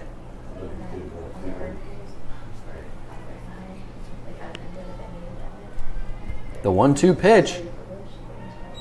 Ball 2. C.J. Carter is one of those pitchers that is a sidewinder for sure. Throws really low. Just below 3/4, but not submarine. The 2-2 pitch swung on, and that ball is hitting to right center field, and it will drop in for the leadoff single here in the top of the 9th inning. And a rare hit given up by C.J. Carter. Now coming up to bat, Gabe Scavone. First baseman. The first baseman Scavone has a single and a strikeout. And he is also lined out to the shortstop. C.J. Carter has only given up 1 run all year. This ball's popped straight up to the shortstop. That'll be Dathan Pruitt. Calls it early. 1 out, Rats. That is not what the coach wanted there. Swing at the first pitch and pop it up to the shortstop. But the coach is not the one up there with the bat. Now coming Number 5, to the plate, May. Tanner May.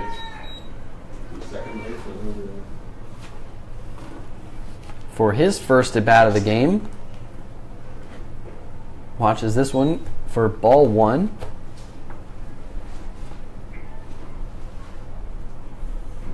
Trace Thornall has a sizable lead at first base. That run means nothing. Watches this one for strike 1. Right down the middle.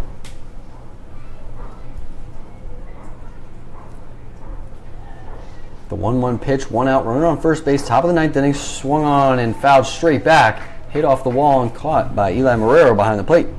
2 strikes.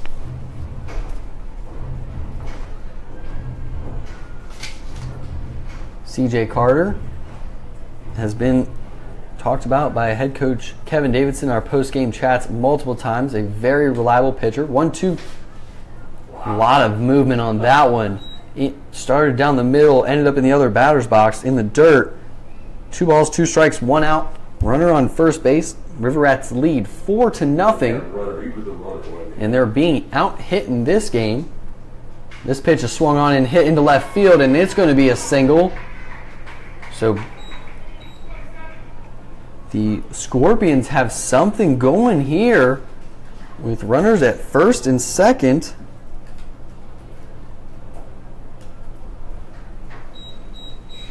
And 1 out, and the top of the lineup coming back up. The left fielder, Garrett Zeck, is coming up. Number 7 playing left field. Has a walk in this one, 0 for 3 other than that. But this is the most crucial spot of the game. The River Rats have 4 runs, 6 hits, 1 error. The Scorpions have 0 runs, 8 hits, and 0 errors. So they are getting on base, they're just not capitalizing on it. The 0-0 pitch swung on, and that ball is hit down the third base line, caught by the third base coach for strike number 1 on Zeck. This has definitely been an eventful game. Very low scoring. Just that 1 inning, River Rats scored 3 runs, then they scored again in the bottom of the 8th. They're going to back pick down to first base and unable to get him. For ball 1, Eli Marrero, a very good catcher behind the plate, throws it around a lot, does a lot of back picking. Sometimes it works, sometimes it doesn't, but usually it is always on the money. The 1-1 pitch from Carter, just high for ball 2.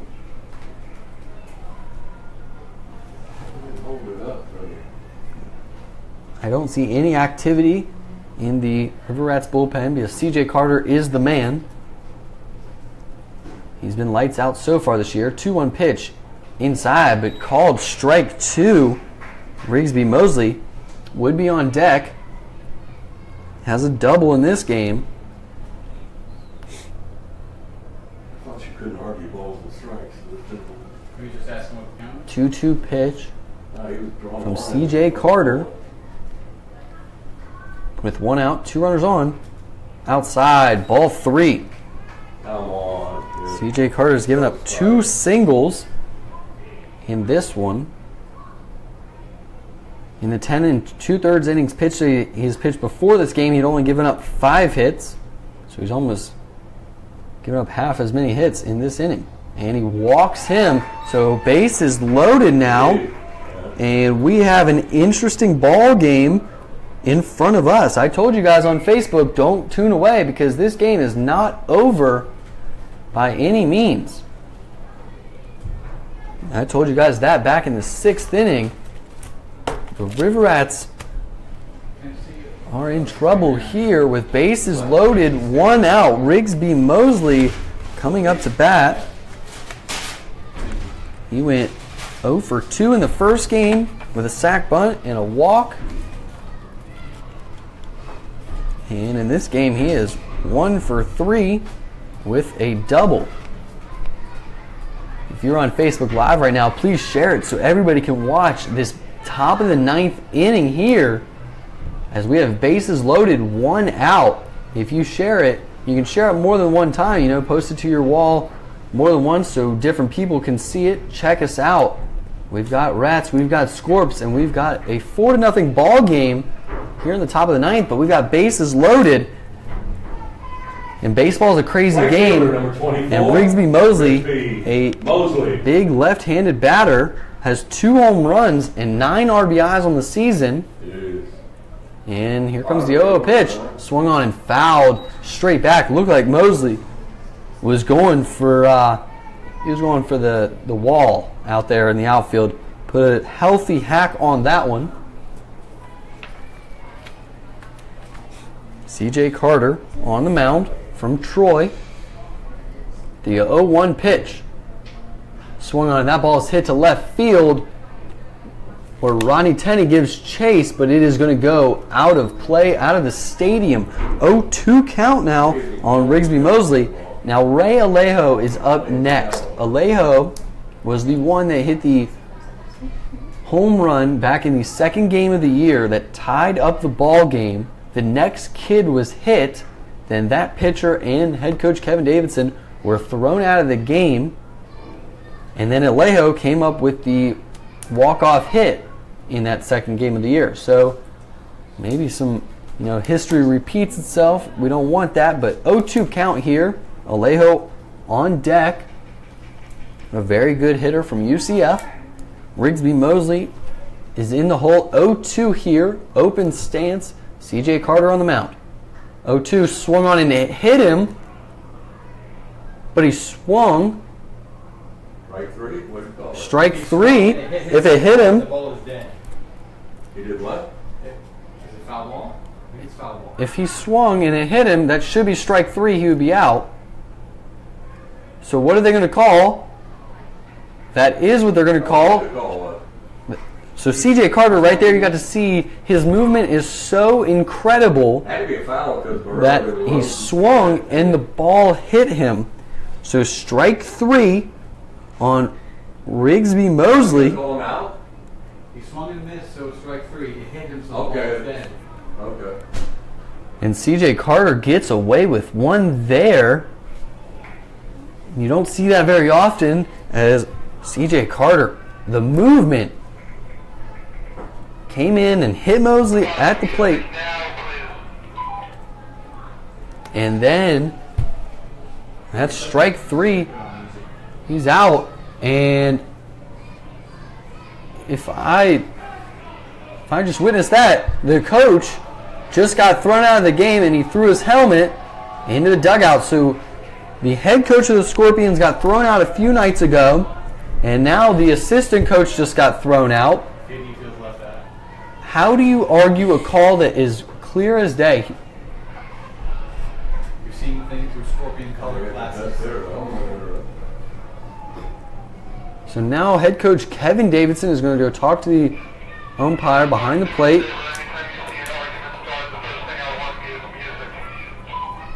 We've got bases loaded here in the top of the 9th inning. I told you guys to stick with us on Facebook Live. This game is nuts. We are seeing things that you don't see very often. We've seen ejections. We've seen benches clearing. We've seen home runs that go miles and miles away. Now the president of the league is going to go talk to the umpires down the third baseline. I'm not sure what they could be talking about. The ball hit him. He swung. You're out. It's just because it's the 9th inning. It's important. It happened. We saw it. Next man up. And now Rob Seitz is the president of the Florida College Summer League, and he is going to be coaching third base because the Scorpions don't have any more coaches. All of their coaches have been ejected from one game or another. This game is nuts. It has been absolutely incredible. And you know what? The story's not over. Look who's up. It's Ray Alejo, a very good hitter, and CJ Carter, a very good pitcher on the mound. CJ Carter, 0-0 pitch, swung on and fouled straight back off the catcher's mask. Strike 1 here in the top of the 9th. And head coach Kevin Davidson went out there to go get the ball that wandered away from the catcher. This has been a great game. Thank you to everybody watching on Facebook Live. I really appreciate it. All the likes, all the comments, all the shares. And you guys have definitely seen a great one. The 0-1 pitch upstairs for ball 1. There's nowhere to put him as its base is loaded with 2 outs, 1-1 count. Trace Thornall is on third base. Tanner May on second base. And Garrett Zeck on first. And that 1-1 pitch swung on and fouled out of the stadium. 1-2 count with 2 outs. Ray Alejo at the plate. CJ Carter going to try to shut this one down right here. 4-0 ball game in the top of the 9th. Bases loaded. 1-2 pitch. And that ball's hitting the right center field. 1 run's going to score. 2 runs are coming around, and that's great base coaching. We have a new score here at Sanford Memorial Stadium. The River Rats are up 4-2 now. And some great base coaching by Rob Seitz on third base. Did absolutely nothing. And it was the player's discretion there. And he said, hey, I'm going to score this run. Second baseman, Anthony George. So now we have an even closer ball game as Alejo drives in 2 with the 2 RBI single to right center field. The 0-0 pitch. In there for strike 1 on Anthony George, the second baseman that started at second base. Now he's the catcher. And I told you guys on Facebook Live, this game was never over. The 0-1 pitch from CJ Carter. Low and away for ball 1. Alejo is a very good hitter, and you know, he proved it right there. Now up to bat, Anthony George has a single, has a walk.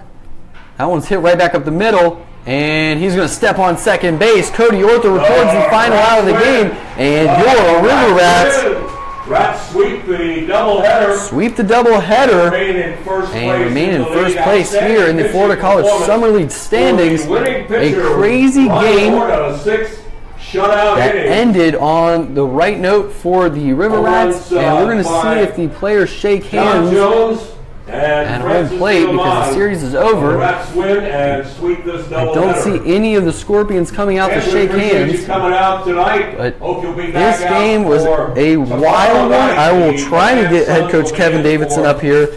After an emotional one like this, you don't know if Buffalo Wild Wings night. He will be interested in talking about this game. The Scorpions players are not lined up to high five or shake hands like a sportsmanship type of thing.